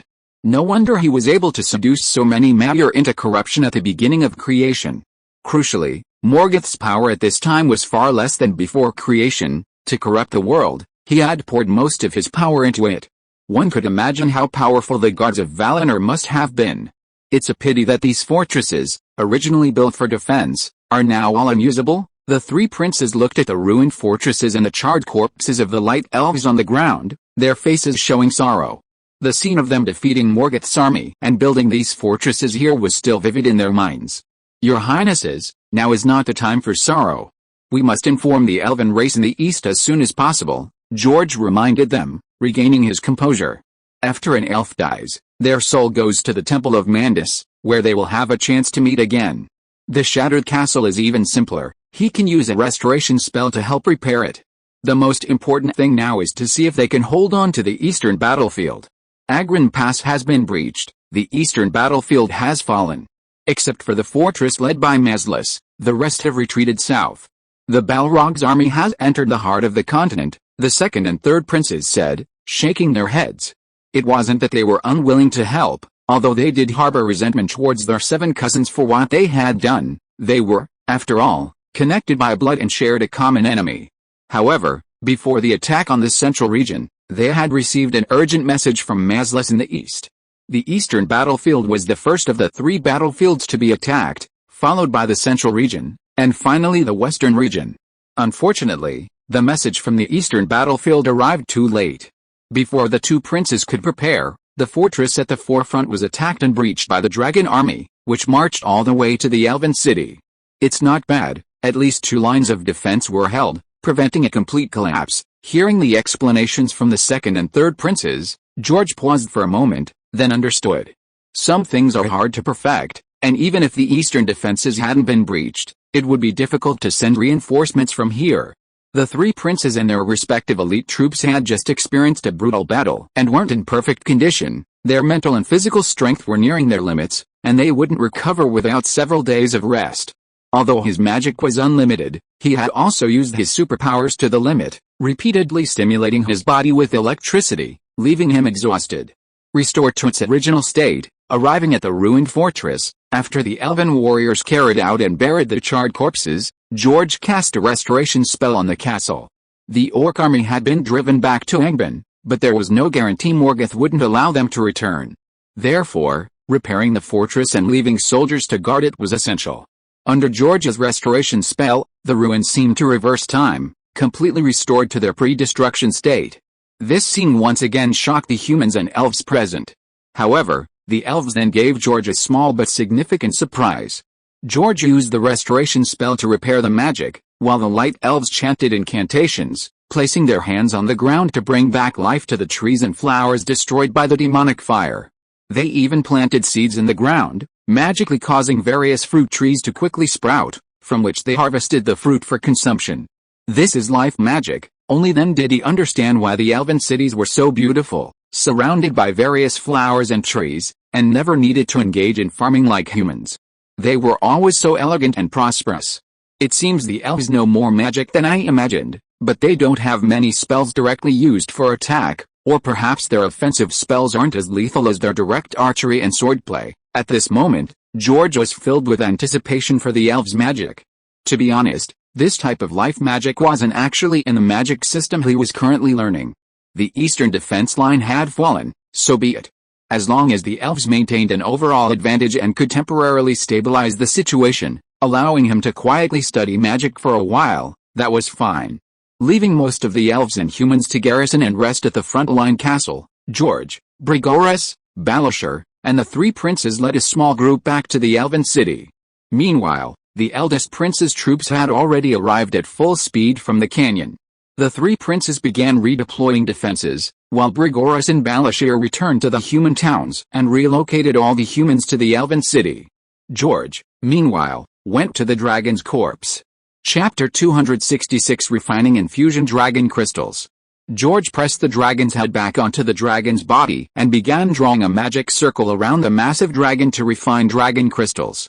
Refining dragon crystals required no other auxiliary materials, only the dragon's corpse. Using a special magic circle and driven by magic, the dragon's corpse was condensed into a dragon crystal containing all its essence, which was then implanted into the body. However, sometimes the dragon's corpse and heart were refined separately, yielding two dragon crystals. But the effect of such a crystal was not as good as one refined from a whole dragon's corpse. George naturally wouldn't sacrifice the essential for the sake of refining separately. He wanted the best dragon crystal.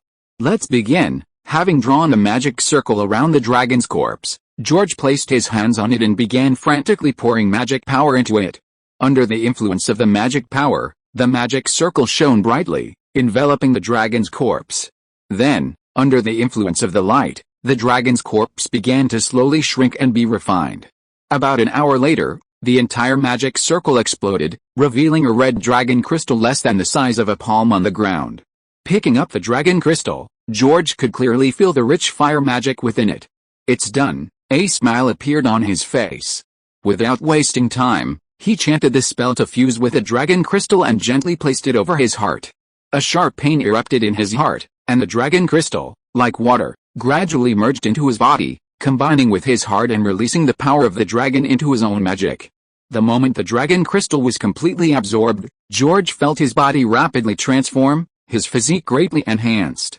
If before, due to the superposition of his various physical attributes, he already possessed physical abilities exceeding the limits of normal humans, now, with the dragon crystal's blessing, his physical abilities had at least tripled.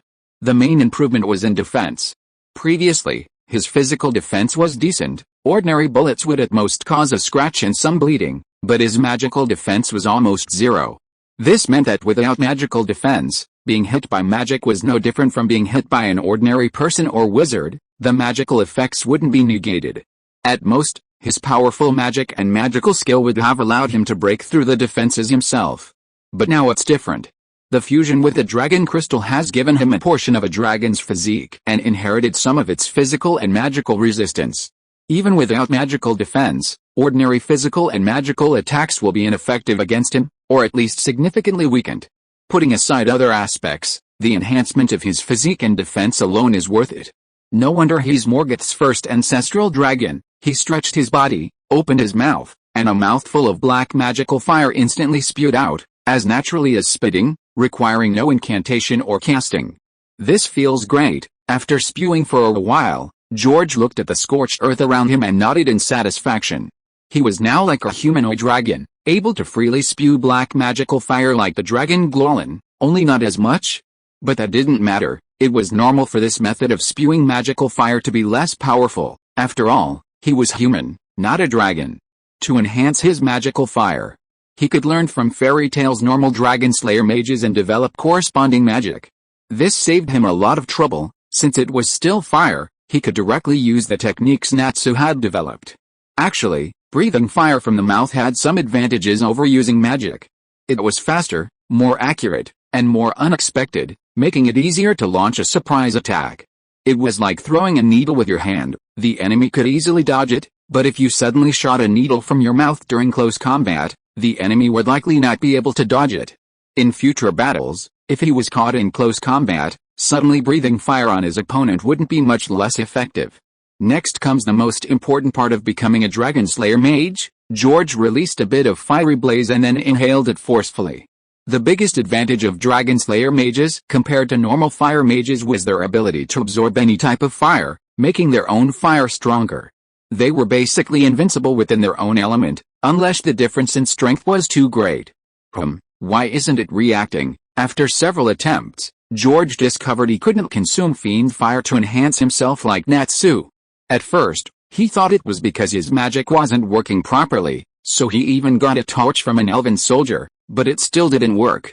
Could it be because of the different dragons in different worlds, or some other difference? That's why it's like this. In the end, he could only guess that it was because of the different types of dragons.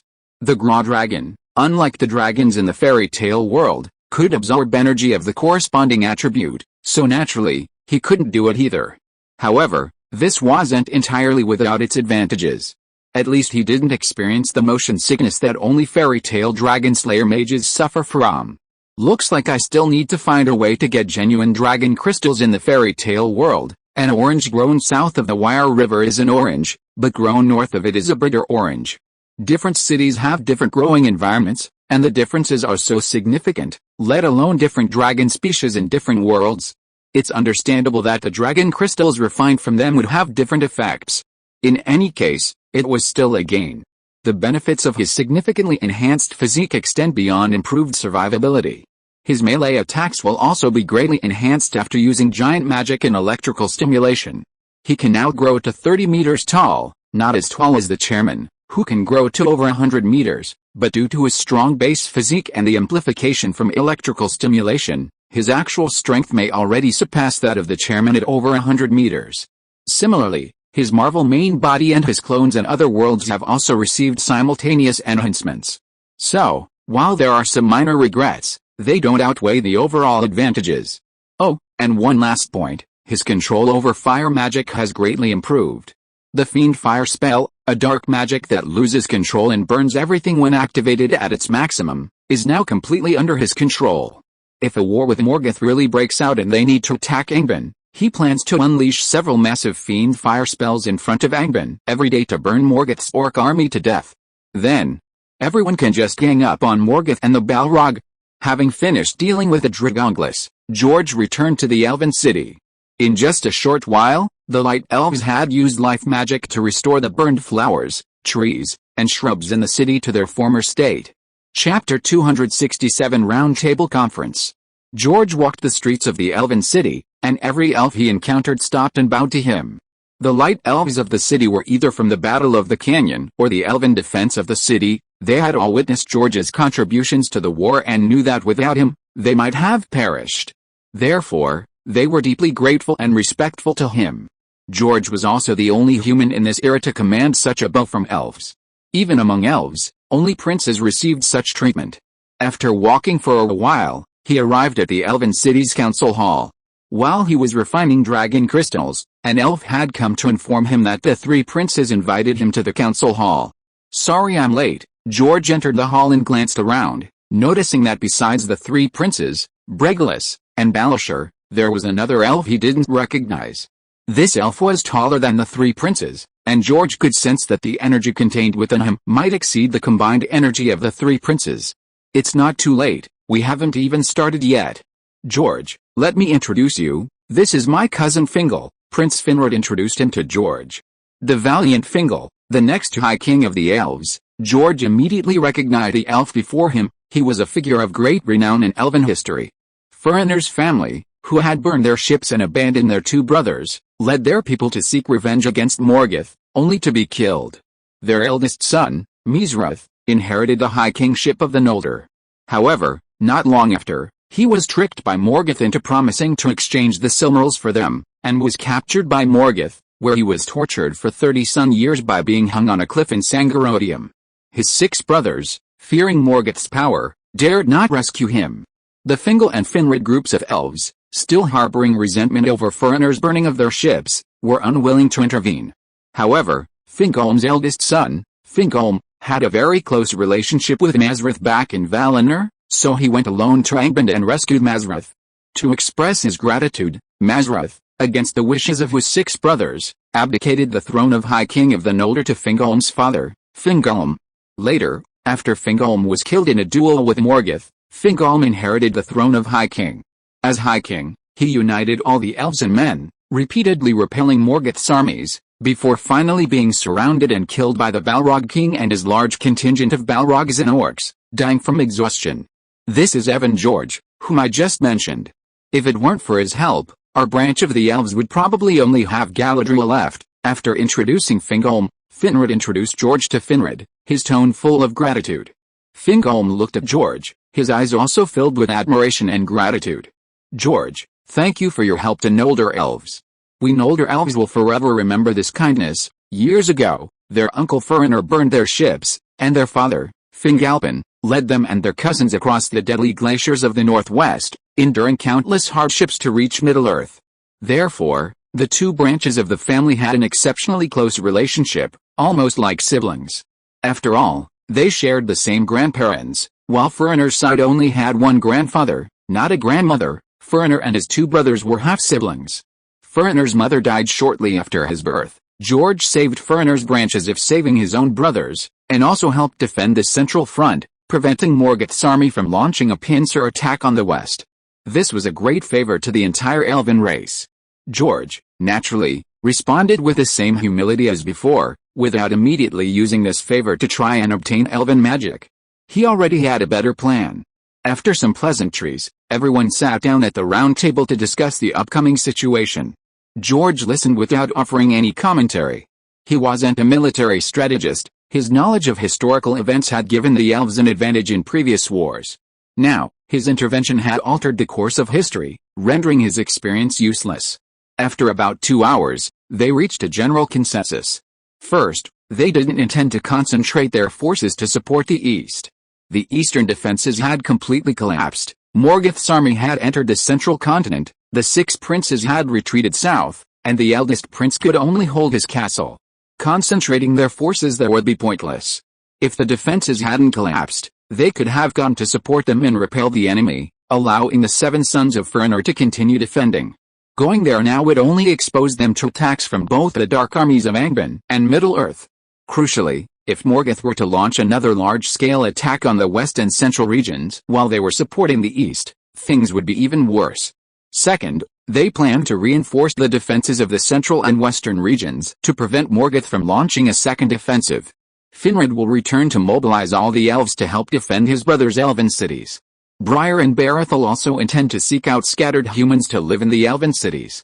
At the beginning of the First Age, humans appeared in the easternmost part of Middle-earth. 3 human tribes chose to explore and migrate westward, with Beer being just one of them. The other 2 were House Harridan and House Moloch, whose numbers far exceeded Beer's. Although the 3 families lived in different places, they maintained contact. This meant that the forces in the central region were sufficient to establish a strong defensive line, which Morgoth could hold even if he combined the remnants of the western and central forces to attack. Meanwhile, in the valley, Fingon planned to visit his brother Turgon's hidden kingdom of Gondolin near the valley, requesting that Gondolin send a large elven army to garrison it. His brother Turgon loved to travel and, while traveling along the river Cyrene, received a revelation from the sea god Elmo in a dream, establishing the kingdom of Gondolin in a very secluded place near the valley. The elves of Gondolin, perhaps blessed by the sea god, had grown to a population comparable to their father, the kingdom of Fingalpin, in just a few hundred years. Gondolin's army was large enough to defend the valley. And with the powerful Fingalpin protecting the west, it was naturally even safer.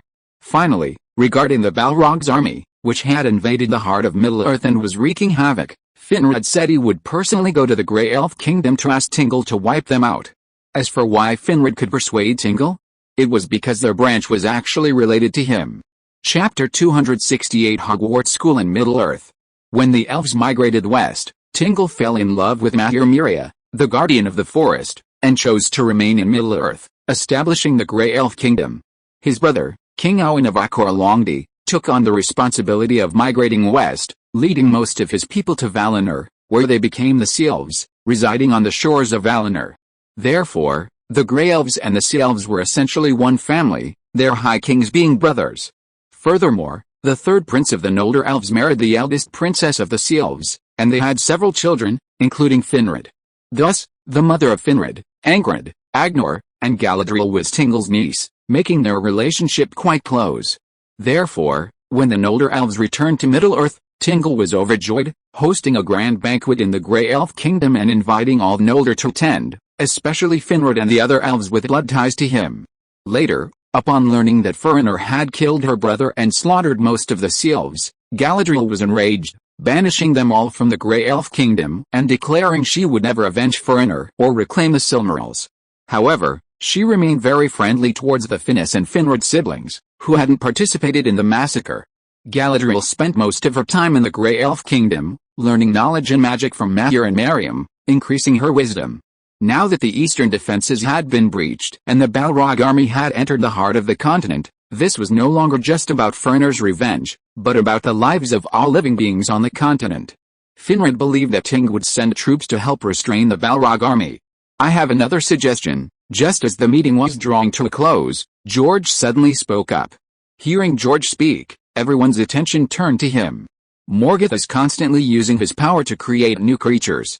If he can create one dragon, he can create a whole horde of dragons, or even other more terrifying creatures. If we just defend like this, we might hold out for 100 years, but not necessarily 1,000 or 10,000. You mean we should launch a preemptive strike and attack Angbin? Fingon shook his head. Angbin is shrouded in Morgoth's power, filled with black smoke and poisonous fog. Most elves are not strong enough to resist. If we launch an attack, our forces will suffer heavy losses before the battle even begins. Why did they only build a defensive line back then, instead of pressing their advantage and entering Angbin to kill Morgoth in one fell swoop? It was because ordinary light elves would have their strength severely suppressed upon entering Angbin, making them unable to contend with Morgoth.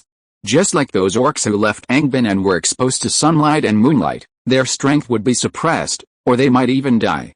No, I know attacking Angbin now is unrealistic. What I mean is to increase the overall strength of the elves and humans. George smiled. A look of confusion immediately appeared on everyone's faces. Enhancing the overall strength of elves and humans. Yes, what do you think of my magic? George asked. Very powerful. If it weren't for your magic, we wouldn't have been able to repel Morgoth's army, Finrod said, his tone full of praise. George's magic might not be as effective against top-tier powerhouses like Sauron and dragons, but it was a devastating weapon against ordinary orcs. The key was its wide range, multiple functions, and terrifyingly high killing efficiency. Even if the elven princes present joined forces, their killing efficiency on the battlefield would likely be far inferior to the magic used by George. Therefore, he genuinely thought George's human magic was very good and powerful. I mean, if all the elves and humans learned my magic, wouldn't we have enough strength to attack Angbin? George stood up and explained passionately, so my proposal is this: establish an academy in this elven city in the central region. We humans and elves will teach our respective magic, combat, archery, and so on in this academy. Then all humans and elves can come here to learn and improve themselves. In this way, the overall strength of humans and elves will surely increase significantly, and Morgoth's army will no longer be a threat. He made this proposal for two main purposes. The first, of course, was genuinely to help humans and elves improve their strength. Light elves are born with considerable magical power and strong learning abilities. If they could learn his magic, their combined mastery of archery, swordsmanship, and magic would undoubtedly greatly increase their strength. The same applies to humans. A large number of human mages casting spells from the rear is far more efficient than close combat. Even in close combat, they could cast giant spells first before engaging in melee. With a significant increase in the strength of humans and elves, the likelihood of conquering Angbin and killing Morgoth would greatly increase. Spreading magical knowledge to humans and elves and defeating Morgoth and the Dark Army would be a tremendous achievement in the eyes of the gods, making his move to Valinor for study imminent. Secondly, if an academy were established, many top elven masters would come to teach, such as the future elven queen Galadriel and Lothane, who could hypnotize Morgoth. He wouldn't need to travel to various elven territories to learn elven magic. Directly interacting with these elven luminaries at the academy would be more direct and efficient.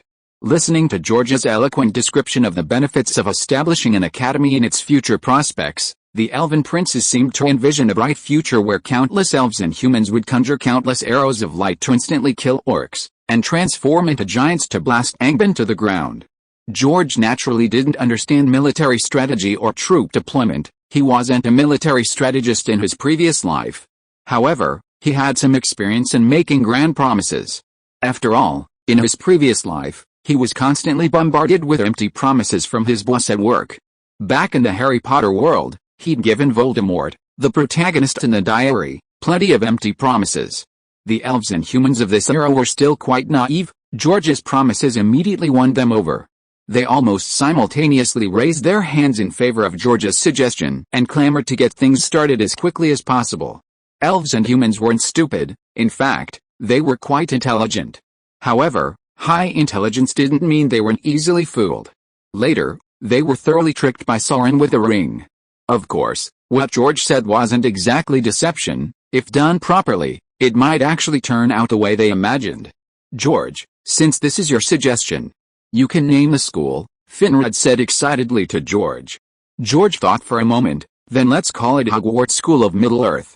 Chapter 269 Animagus Transformation.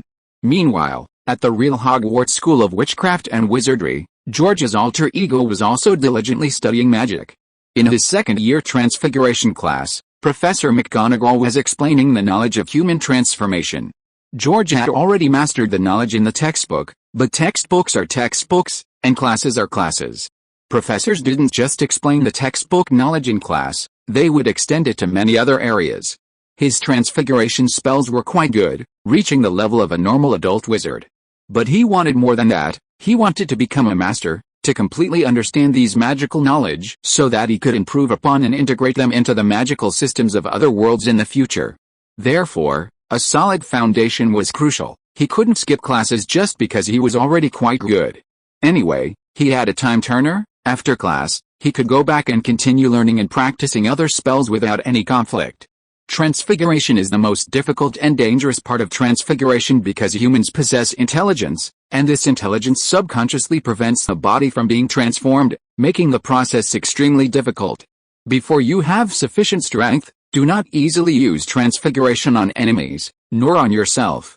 In ancient Greece, there was a sorceress named Thursday who lived on the island of Aea. She was very skilled in transfiguration, especially the pig curse. She often turned lost sailors into pigs. These sailors, after becoming pigs, lost their human consciousness and acted instinctively like pigs. Because the curse was not broken for a long time, they could never be turned back into humans. This practice is illegal now, and in serious cases, one could be sent directly to Azkaban. Hearing Professor McGonagall's explanation of transfiguration, most of the young wizards were terrified and involuntarily leaned back. Azkaban, that's a place guarded by Dementors. They had just seen Dementors on the train at the beginning of the semester and experienced their terror firsthand. Now, many Dementors were still guarding the various entrances and exits of the school. Thinking of this, they couldn't help but look at George, who was listening attentively to the lesson. He wasn't afraid of Dementors and had even killed one. Professor, is using transfiguration on yourself like when you turn into a cat? A young wizard asked curiously, raising his hand. Professor McGonagall nodded. That's right. The transfiguration charm used on yourself is also called Animagus Transfiguration, which you'll learn about in your 5th-year textbook. But I don't recommend you try it, because if you're not careful, you'll be permanently transformed into some kind of animal and never be able to change back. Moreover, the whole process is very complex and difficult. Many wizards fail many times and can't even get to the final transformation, so they have to give up. Why do you say it's complex? Is it because the spell is very long? But I saw you didn't chant the spell when you transformed, Professor, another young wizard asked curiously, raising his hand. McGonagall hesitated for a moment, then said, since you're interested, I'll explain it to you simply so you can understand. Animagus transformations aren't complicated by the incantation, but by the preparation. She put down her textbook. First, for a full month, from one full moon to the next, keep a single mandrake leaf in your mouth. You must not swallow the leaf or remove it from your mouth at any time. If the leaf leaves your mouth, the entire process must begin again. Second, at the full moon, remove the leaf, fill a small crystal vial with saliva, and soak the leaf in it, letting it receive pure moonlight. If the night is cloudy, you must find a new mandrake leaf and start over. Add a strand of your hair and a silver teaspoon of dew to the crystal vial, which must have been collected from a place that has not seen sunlight or been touched by humans for 7 days. Finally, add a pupa of a hawk moth. Place this mixture in a quiet, dark place, and do not look at it or disturb it until the next thunderstorm. Third, while waiting for the storm, at each sunrise and sunset, perform the following actions. Point the tip of your wand to your heart and recite the corresponding incantation. Fourth, while waiting for the storm, the crystal vial must be kept completely undisturbed and away from the sun. Sunlight pollution will cause the most severe mutation. If you continue to recite the incantation repeatedly at sunrise and sunset, at some point you will feel a second heartbeat when the tip of your wand touches your chest, sometimes stronger, sometimes weaker. Everything must remain unchanged. The incantation must be recited the correct number of times, do not miss any. Fifth, at the instant lightning flashes across the sky, immediately go to the place where the crystal vial is buried. If all the above steps are completed correctly, you will find a mouthful of blood-red potion inside. Sixth, you must immediately move to a spacious and safe place, ensuring that the transformation process will not attract attention or endanger your body. Point the tip of your wand to your heart, recite the incantation, and drink the potion. If all goes well, you will feel intense pain and 2 rapid heartbeats, and the creature you are about to transform into will appear in your mind. At this time, you must be resolute, otherwise, if the transformation fails, you will completely become that animal, losing your human memories and consciousness. Many wizards in the wizarding world have mysteriously disappeared because they failed to transform and became ordinary animals, living on animal instincts, or even being hunted and eaten by muggles. Indeed, it is not easy to achieve. George listened to Professor McGonagall's description and felt the same way. No wonder there are so few wizards in the wizarding world who can perform animagus transformations. It not only requires strength and determination, but also luck. The slightest mistake means starting over. Not to mention the later steps, the first step of holding a leaf in your mouth for a month without speaking is enough to stump many people. Many wizards are probably not only afraid of failing the animagus transformation, but also don't want to waste so much energy and time on such a transformation spell. This also shows that Potter, Sirius and the others were indeed very lucky, and they all succeeded in transforming into animagus on the first try. But it's nothing to me. Indeed, George was already planning to undergo animagus transformation. After fusing with the dragon crystal, he had a premonition that his animagus transformation might break the world's restriction against becoming magical creatures, allowing him to transform into the dragon Groudon. Anyway, for him, holding a mandrake leaf was easy. Even if he couldn't speak, he could communicate telepathically. If clouds blocked the moonlight, he could simply fly above them with a crystal bottle to receive the moonlight. If a downpour didn't come, it was even simpler. He could summon lightning and rain whenever he wanted. Finally, there was the matter of determination, which he could completely ignore with his mental strength.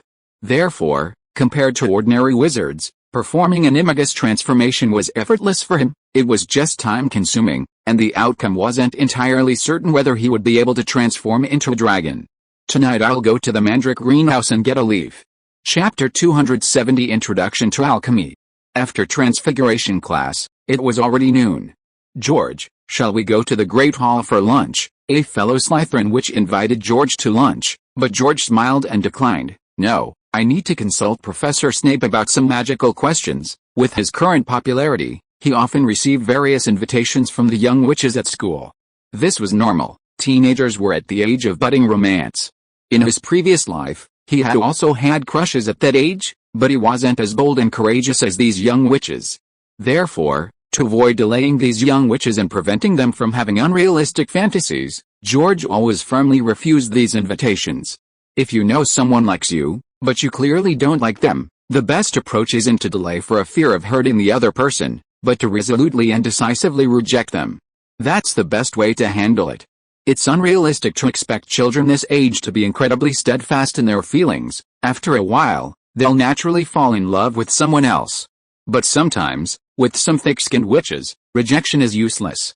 For example, if he made an excuse that he had something to do, the other person would ask what it was and then follow him around, wanting to accompany him. Basically, they'd pester him relentlessly. At this point, Professor Snape was very useful. If someone said they wanted to go see Professor Snape to ask him about magic, practically no little witch would dare follow him. Not only the little wizards from other houses, but even the Slytherin little wizards were terrified of their headmaster. Oh, well, never mind then. Sure enough, upon hearing that George wanted to ask Snape about magic, the little witch's expression immediately changed.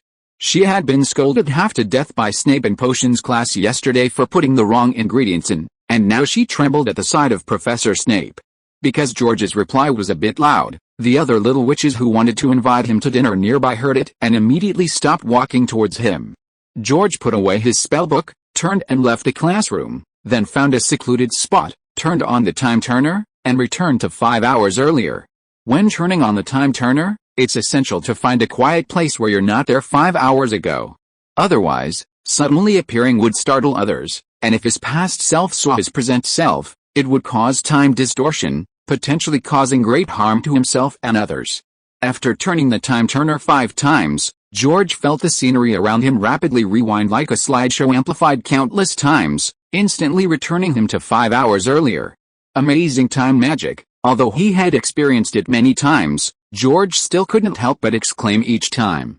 Unfortunately, time magic was extremely difficult. Even after consulting Dumbledore, he struggled to grasp the basics quickly. The main reason was the scarcity of available time magic references, the lack of a systematic approach to the subject, and even Dumbledore himself wasn't particularly skilled in it, often relying on his own understanding. He had considered finding time magic from other worlds for reference, hoping that comparison would significantly reduce the difficulty of learning. But this was clearly not an easy task. The Marvel Universe had the Time Stone, and the Ancient One was a master of time magic. But George didn't want to approach her now. He had too many secrets, and before he could rival the Ancient One's strength, he didn't want to have too much to do with her. Behind the Ancient One were the Vishanti, an eternity, beings far beyond his current comprehension. In the apprentice world of sorcerers, neither the Book of Merlin nor the Book of Morgana contained any records of time magic. This world seemed to have no knowledge of it whatsoever. In the fairy tale world, he had found clues to time magic, but it was listed as the lost magic, the Ark of Time. What is lost magic? It's magic that has disappeared, and naturally, it no longer exists.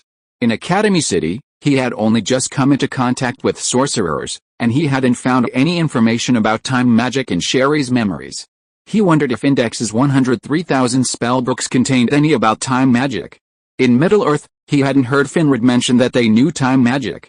Therefore, he had to put time magic aside for now, focusing his energy on learning alchemy, which he was only just beginning.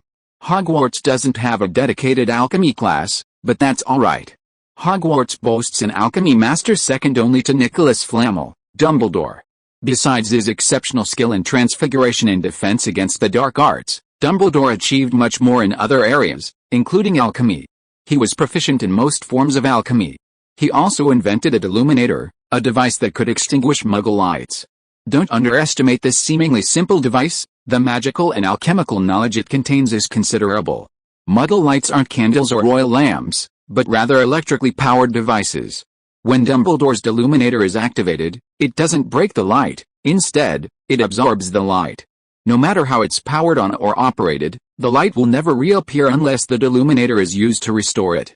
Upon closer examination, this is a manifestation of a rule.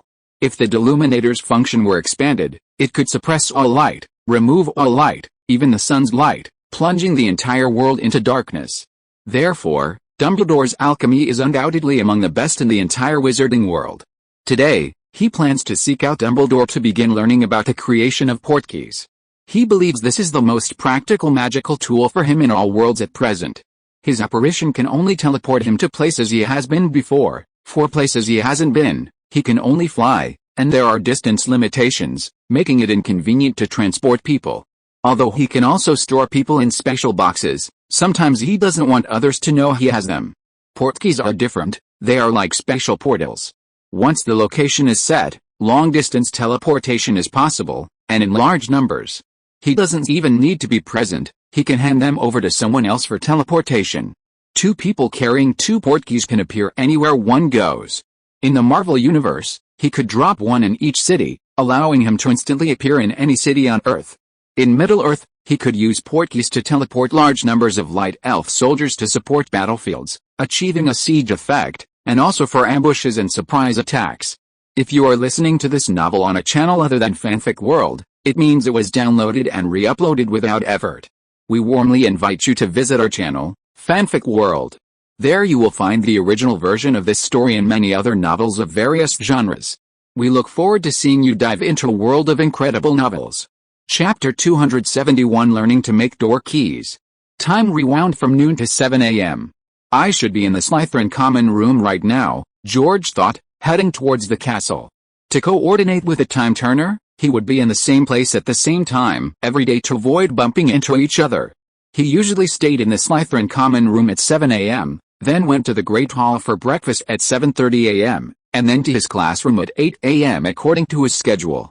After reversing time, he would deliberately avoid these routes. Just as he entered the castle hall, a hurried figure appeared before him, Hermione, who had also used the time turner to return from noon to morning. How did he know it was Hermione using the time turner? Because Hermione looked visibly tired, and he had encountered her in the Great Hall that morning. He had just finished breakfast, while Hermione had just entered the Great Hall to eat. So, at this time, Hermione shouldn't have come downstairs yet. "Hi, George, wanna go to lunch together?" Hermione greeted George listlessly. Both of them possessed the time turner, so there was no need to hide anything from each other anymore. Hermione guessed that the person entering the castle from outside must be George after using the time turner. During this time, because they were both using the time turner, they were more likely to bump into each other than others. Sometimes it was the first time they met, sometimes it was after using the time turner like now, and sometimes it was the first time they met someone using the time turner. They were already quite used to it. "No, I'm not hungry yet," George shook his head. If he ate breakfast now and was late, he would run into her entering the Great Hall after 7:30. Besides, not eating wouldn't make a difference. "Okay, George, why are you always so energetic?" "I feel like I'm about to collapse." Seeing George's consistently high spirits, while she had huge dark circles under her eyes, Hermione couldn't help but look puzzled. "We're both human, why can you endure so much longer than me?" "Because I'm only in second year, I don't have to take as many classes as you. Besides practicing magic, I spend most of my extra time reading and resting, so naturally I'm not as tired." George smiled. "Actually, I don't think you need to take more than 10 classes a day. You can try to skip some unnecessary classes." Hermione not only has to take more than 10 different classes a day, but also has to complete the homework for those classes. The key is that she's not like George. If George is sleep deprived, he can simply fly outside the castle in the morning, reset time, and sleep for another 5 hours to catch up. Hermione can't do that. To be honest, he really admires Hermione's perseverance. Most adults couldn't withstand such a study intensity. "Okay, I'm hesitating too. I'll wait a bit longer. I think I can manage. I really hope there'll be something good to eat in the dining hall at noon. I'm starving. Oh, I almost forgot, we're having breakfast soon, and it's pumpkin porridge." "I hate pumpkin porridge," Hermione muttered as she walked towards the Great Hall. George shook his head and walked up the stairs to the Hogwarts headmaster's office. Dumbledore was already up. Old people usually wake up early, and wizards were no exception. "Good morning, headmaster." Knitting, George entered the headmaster's office and saw Dumbledore sitting on the sofa knitting. "Why not use magic? Would that be much more convenient?" "Good morning, George. Magic is indeed convenient, but if you use magic for everything, Life will lose a lot of its fun. Dumbledore stopped knitting and smiled kindly at George. George nodded. That makes sense. Some things can't be replaced by magic. What are you knitting? He agreed with Dumbledore's words. Magic, like technology, can make some things much more convenient with magic, but some things are more enjoyable when done manually. For example, some handicrafts can be made by machines, but they're just not the same. And the process of having a child, if it were done directly with magic, the most important joy would be lost.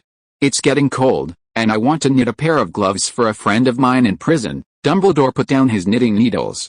What did you come here to learn today? Alchemy, again. Yes, I want to learn how to make portkeys. George nodded.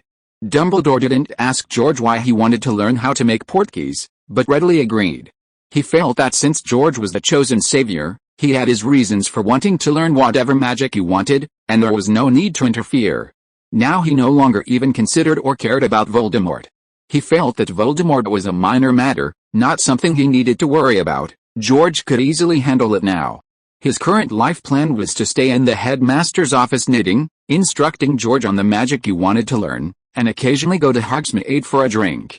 After the students went on holiday, he would visit old friends in Nuremberg until his life ended and death came. Portkeys can be made from any item, but we usually choose inconspicuous ones to avoid attracting the attention of muggles. There are three main types. Under the guidance of Dumbledore, the alchemy master, George began to gain a more detailed understanding of portkeys. There are three main types of portkeys. The first type is the fixed-point teleportation portkey. This type sets a fixed destination, and regardless of how many portkeys there are or where they are, touching them will teleport you to that fixed location. For next year's National Quidditch Tournament, the Ministry of Magic distributed this type of portkey around the world to allow wizards to reach the arena smoothly. Some underground dark wizard vendors also use this type of portkey to earn high amounts of galleons through illegal teleportation. The first type of portkey is also the easiest to learn and make. The second type is the point-to-point teleportation portkey. This type is more difficult to learn and make than the first type, and it is the most commonly used portkey by the Ministry of Magic. He used this type when he went to France. It requires making two portkeys at once and separating them. Using either one will immediately teleport you to the location of the other portkey. The third type is the non-fixed teleportation key. This is the highest level of key, allowing you to freely set and modify the marker. Activating the key will then transport you to the marked location. For example, if I set a marker to Paris, I can teleport to France. If I change it to London, I can teleport to London. One key can take you to multiple locations as needed. Chapter 272 Marauder's Map. After leaving the headmaster's office, it was already noon. He ate lunch in the Great Hall, attended classes as usual in the afternoon, and then used the time turner to return to noon again, heading to the Forbidden Forest, far from the castle, to practice magic. The Dementors could stop young wizards, but not him. Besides, his leaving school to practice magic was with Dumbledore's permission, not a violation of school rules. If a Dementor dared to stop him, even if he killed it, the Ministry of Magic couldn't say anything. He practiced various spells until evening, returned to Hogwarts for dinner, and then read spellbooks in his dormitory. He usually didn't read in the common room at night, because that was the time when young wizards from all years gathered to boast and play, and he couldn't concentrate on his studies then, as he would become the center of attention. Being too outstanding was also a burden. At 10 o'clock, he used the time turner again, returning to 5 in the afternoon, to continue practicing magic in the Forbidden Forest. Around 9:30, he began his return to the castle. Passing the greenhouse, he picked a mandrake leaf and put it in his mouth. It was a full moon. As he entered the castle to return to his Slytherin dormitory, he unexpectedly encountered the Weasley twins in the main hall. George hadn't intended to pay them any attention. The Weasley twins frequently violated school rules by wandering around at night, and he wasn't a teacher, no need to bother. However, this time, he stopped. The Weasley brothers had a map, and it revealed his location. "Hey, it's George. George is nearby. He's over there." The Weasley brothers suddenly turned to look at George, who was invisibly disguised using a disillusionment charm. Seeing that he had been discovered, George promptly dispelled the disillusionment charm and chuckled, telepathically saying, "Good evening. It's against school rules to be out so late. It's normal for us to break the rules, but I didn't expect you, George, to break them too." Looks like we're the same kind of people. The Weasley brothers laughed heartily as they approached George, expressing their approval of his late-night stroll. George, however, looked down at the Marauder's map in the Weasley brothers' hands. What is this? It can even see through my disillusionment charm. He knew exactly what it was. It was the Marauder's map, a magical artifact created by Remus Lupin, Peter Pettigrew, Sirius Black, and James Potter using alchemy. It not only showed all the secret passages within the castle that the four had explored in their animagus transformations, but also clearly displayed the location changes of every wizard who appeared in the castle. Furthermore, it was imbued with a certain level of intelligence using the Enlightenment charm, allowing it to mock their former nemesis, Snape. The Marauder's map clearly demonstrated that the four possessed extraordinary magical talent. While the Marauder's map was created primarily for pranks by the four wizards, it actually utilizes many highly advanced magical spells, making it one of the most powerful magical artifacts. Hogwarts Castle is no ordinary place. It's filled with all sorts of wondrous magic, yet the Marauder's map can reveal the location of any wizard within it. And it doesn't just track specific wizards, it can track all wizards within the castle, even animals like cats. Even Dumbledore is included. If used for defense, any enemy intruding within the map's area will have their name and location clearly displayed, far more powerful than modern surveillance systems. Even in places filled with modern surveillance, you can disguise yourself as a mosquito or become invisible and remain undetected. But on the Marauder's map, there's nowhere to hide. So how could he let such a valuable tool slip by? He didn't need the Marauder's map to track the movements of the wizards at Hogwarts, he wanted to study it to deduce the spells and alchemical techniques within. This way, he could create similar magical artifacts in other worlds. This is a good thing. The Weasley brothers drew their wands and tapped them on the parchment in their hands. I solemnly swear I am not up to any good. Instantly, fine lines of ink spread like a spiderweb from where the tips of the Weasley brothers' wands had touched, connecting and crisscrossing, extending to every corner of the parchment.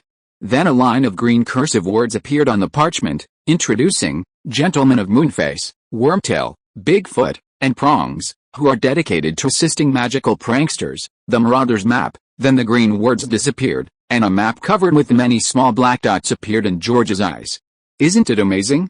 We found this in Filch's drawer when we were in our first year. After we threw a dung bomb in the hallway, the two brothers excitedly told George about their heroic exploits against Filch in their first year.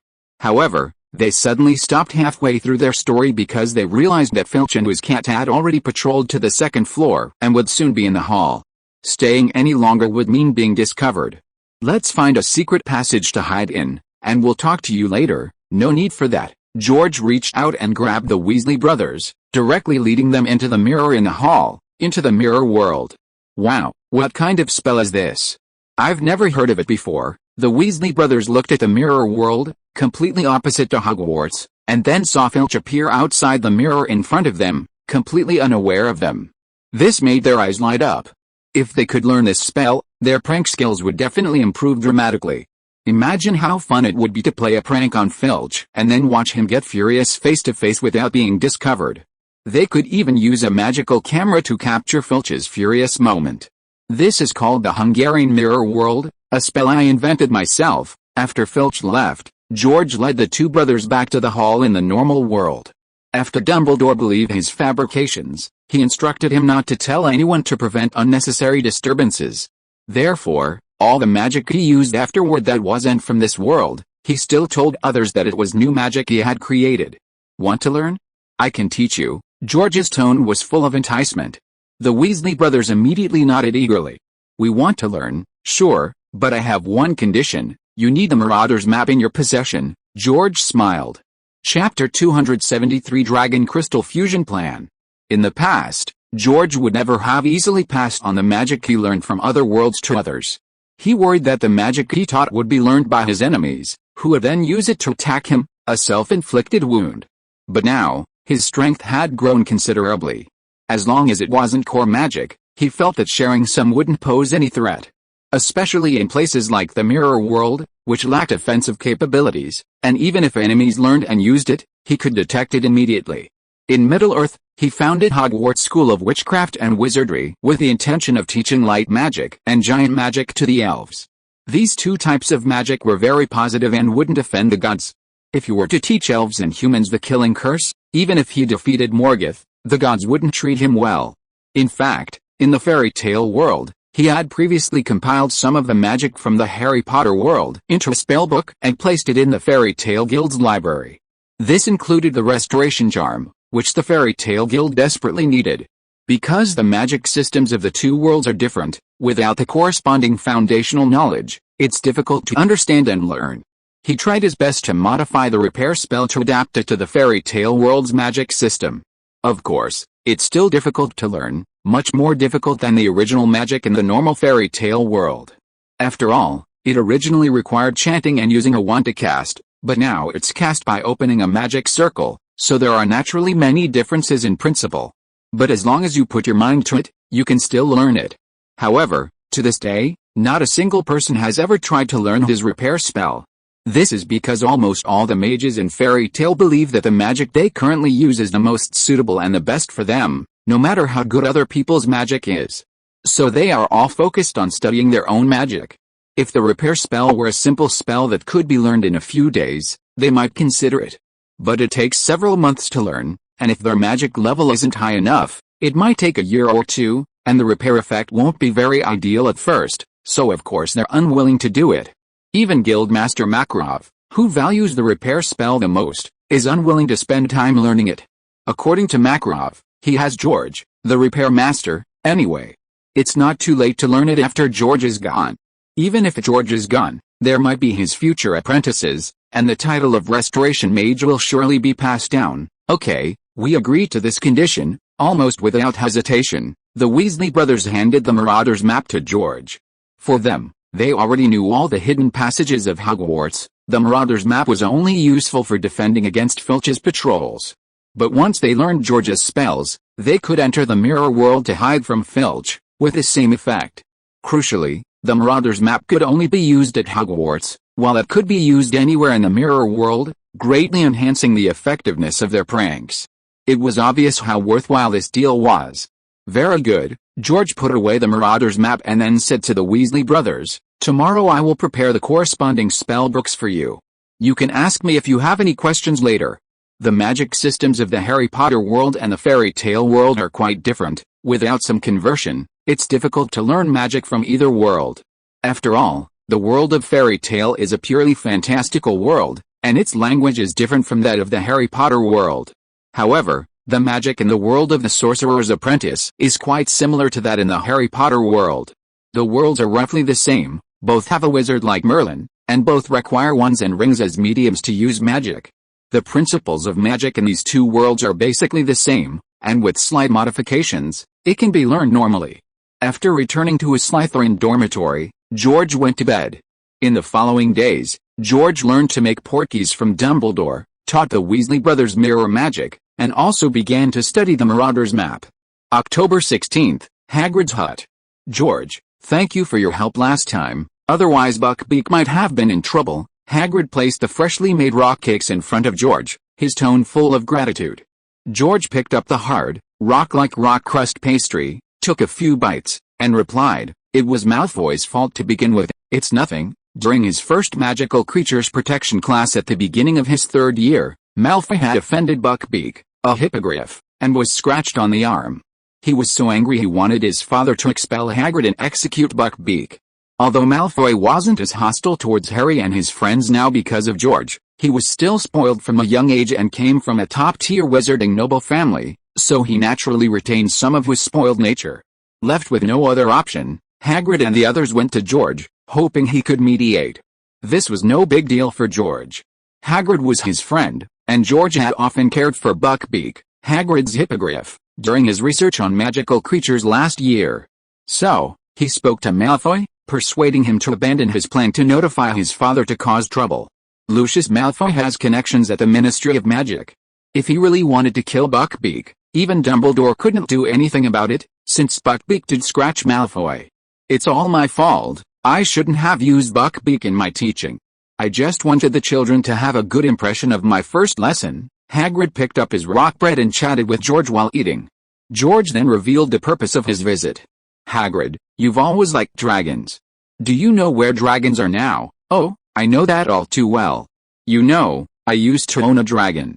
I did a lot of research and wrote to many friends. Hagrid immediately perked up at the mention of dragons. Australian white-eyed dragons, most of them are in New Zealand, but some have now migrated to Australia. Common Welsh green dragons and Hebrides black dragons are quite common in our own country, the UK. Hungarian tree-humped dragons originated in Hungary, but are now all in Romania. Hagrid rattled off all 10 types of fire dragons in the wizarding world to George in detail. George listened intently, as he planned to spend the next few weekends hunting down one of each type of dragon around the world, then refining them into dragon crystals to implant into his body. This was his dragon crystal fusion plan.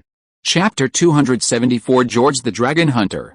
Previously, he had always looked down on the dragons of the Harry Potter world, believing them to be unintelligent and small. Compared to the dragons of the fairy tale world, they were practically indistinguishable from winged lizards. However, after fusing with dragon crystals crafted from dragons, his thinking changed. Why worry so much? Every little bit helps. Although the dragons of this world were inferior, they were still dragons. 3 heads are better than 1. Fusing dragon crystals crafted from 10 different types of dragons, combining their respective strengths, would undoubtedly enhance his physical constitution and the power of his flamethrowers.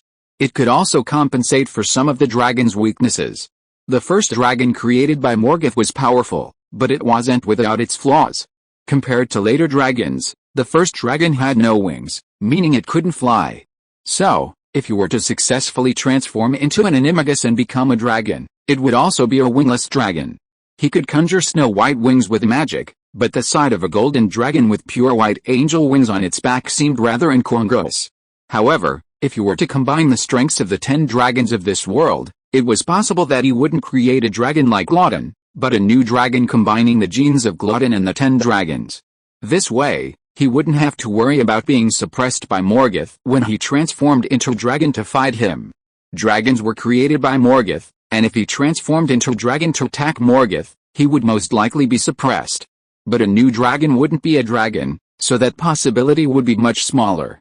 Of course, ideally, he would obtain a dragon crystal in the fairy tale world before successfully transforming into an animagus, ensuring that the dragon he transformed into would be the most powerful dragon in these worlds. When he returned from Hagrid's hut, it was already dark. After having breakfast in the Great Hall, he returned to his Slytherin dormitory. However, while passing through the common area, he noticed that the young wizards were unusually excited today. After inquiring, I learned that a new notice had been posted on the bulletin board. Students in their 3rd year and above could spend Saturday at Hogsmeade before Halloween at the end of October. Hogwarts is a magic school, and Hogsmeade is a magical town. Hogsmeade is also currently the only village in all of Britain where everyone is a wizard and no muggles. Other wizarding villages are inhabited by both wizards and muggles. It was the headquarters of the Goblin Rebellion in 1612. The village has all sorts of magical shops and pubs, second only to Diagon Alley in its vibrancy, but only students in their 3rd year and above, with parental or guardian consent, are allowed to go. George, however, was not subject to this restriction. Dumbledore had granted him special permission to freely enter and leave the castle and go anywhere. So, when the weekend arrived, after saying goodbye to Dumbledore, George spread his wings and flew out of the castle.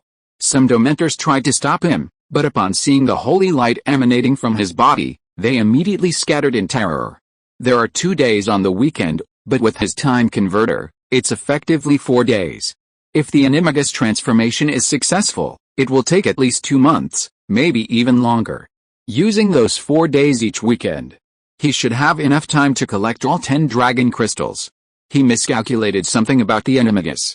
He originally thought that after consuming mandrake for a whole month, even without stormy weather, he could create storms with magic.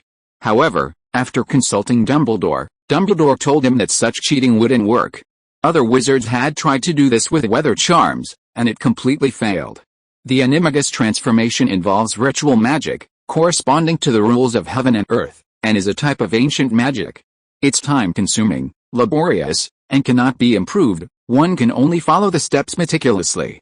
This is why it has declined in the wizarding world. Like other ancient magic, it's too troublesome. Fortunately, compared to other countries, Britain has more rain, so the chances of encountering thunderstorms are relatively high, and there shouldn't be too much of a problem. Flying out of Hogwarts Castle's perimeter and unaffected by the anti-apparition spell, George apparated and vanished from his spot. An hour later, he arrived over the Hebrides, an archipelago in western Scotland. The Hebrides black dragons were the closest dragons to him, making them the first dragon he intended to hunt. A wide-range Muggle shielding charm, that must be it. After circling the Hebrides, he quickly noticed a small island under a wide-range Muggle shielding charm. Nowadays, areas frequented by dragons are usually guarded by wizards to prevent them from harming people or being discovered by Muggles, and wide-range Muggle shielding charms are typically used. According to Hagrid, the Hebrides black dragons had been guarded by the McFasty family for centuries. Using the disappearance charm to become invisible, George quickly descended, entering the island shrouded in the Muggle shielding charm, and saw the black dragons flying around within. The Hebrides black dragon has black, rough scales and a row of shallow but razor-sharp ridges along its back. Its tail tips into a sharp arrowhead, its wings are like a bat's, and it has bright purple eyes. It can reach 9 meters in length. 9 meters, okay, George is already 30 meters tall when he's gigantic. Gigantify, transforming into a 30-meter giant while invisible, George wasted no time, quickly flying above an adult black dragon tearing apart a bison, grabbing its neck. Mirror world. Pointing to the lake beside him, he forcefully pulled the black dragon by the neck and plunged into the opposite mirror world. In the mirror world, George smashed the black dragon's head with 3 punches, then skillfully inscribed a magic circle for forging dragon crystals on the ground and began forging them. Meanwhile, in the normal world, the guardian wizard who heard the black dragon's screams apparated over, but finding no trace of the dragon, he scratched his head in confusion. The wizard didn't dwell on it too much and quickly apparated away. As long as no Muggles accidentally stumbled upon it, and as long as the black dragons didn't fly off the island and harm anyone, they generally didn't interfere with the lives of the dragon's own kind. Even if a few died in fights, it was perfectly normal. They weren't the Romanian wizards who specialized in studying fire-breathing dragons. Their primary responsibility was guarding the black dragons. It was as if the wizards in Romania were scientists, while they were guards. Chapter 275 The Centennial Mission.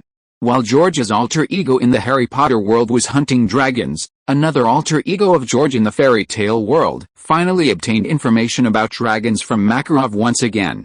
George, I've noticed you've been inquiring about dragons lately, Makarov asked George, sitting at the bar and drinking, his expression somewhat serious. George nodded, yes, Master, I've been researching a spell recently, but this spell requires me to become a Dragon Slayer mage first. So I must find a dragon crystal within 2 months. 2 months was roughly the time it would take him to complete his animagus transformation. I see. Makarov hesitated for a while, then seemed to have made a decision, and slowly said, since this will help your magical progress, and your strength is indeed enough to try, then I'll tell you. Have you heard of the 100 Years Quest? If it were before, he would never have mentioned the 100 Years Quest to George, because even with George's S-class mage strength, it was extremely dangerous. Therefore, even though Natsu had been searching for dragons, he hadn't revealed a single thing to Natsu. He was afraid that Natsu would be too impulsive and, without sufficient strength, would simply be throwing his life away. However, after hearing Urza's report on the entire Tower of Paradise, he felt that with George's strength, perhaps he could really give it a try. The Centennial Quest, the one rumored to be the most difficult quest in the entire magical world, one that's said to be impossible to complete to this day. Is it related to dragons? George's eyes lit up. Makarov nodded. Yes, it is indeed related to dragons, but I can't say the specifics. You'll only know the details once you accept the quest and get there. But I must warn you, no one has completed this quest in the 100 years since it was issued, and all the mages who accepted it have failed and died.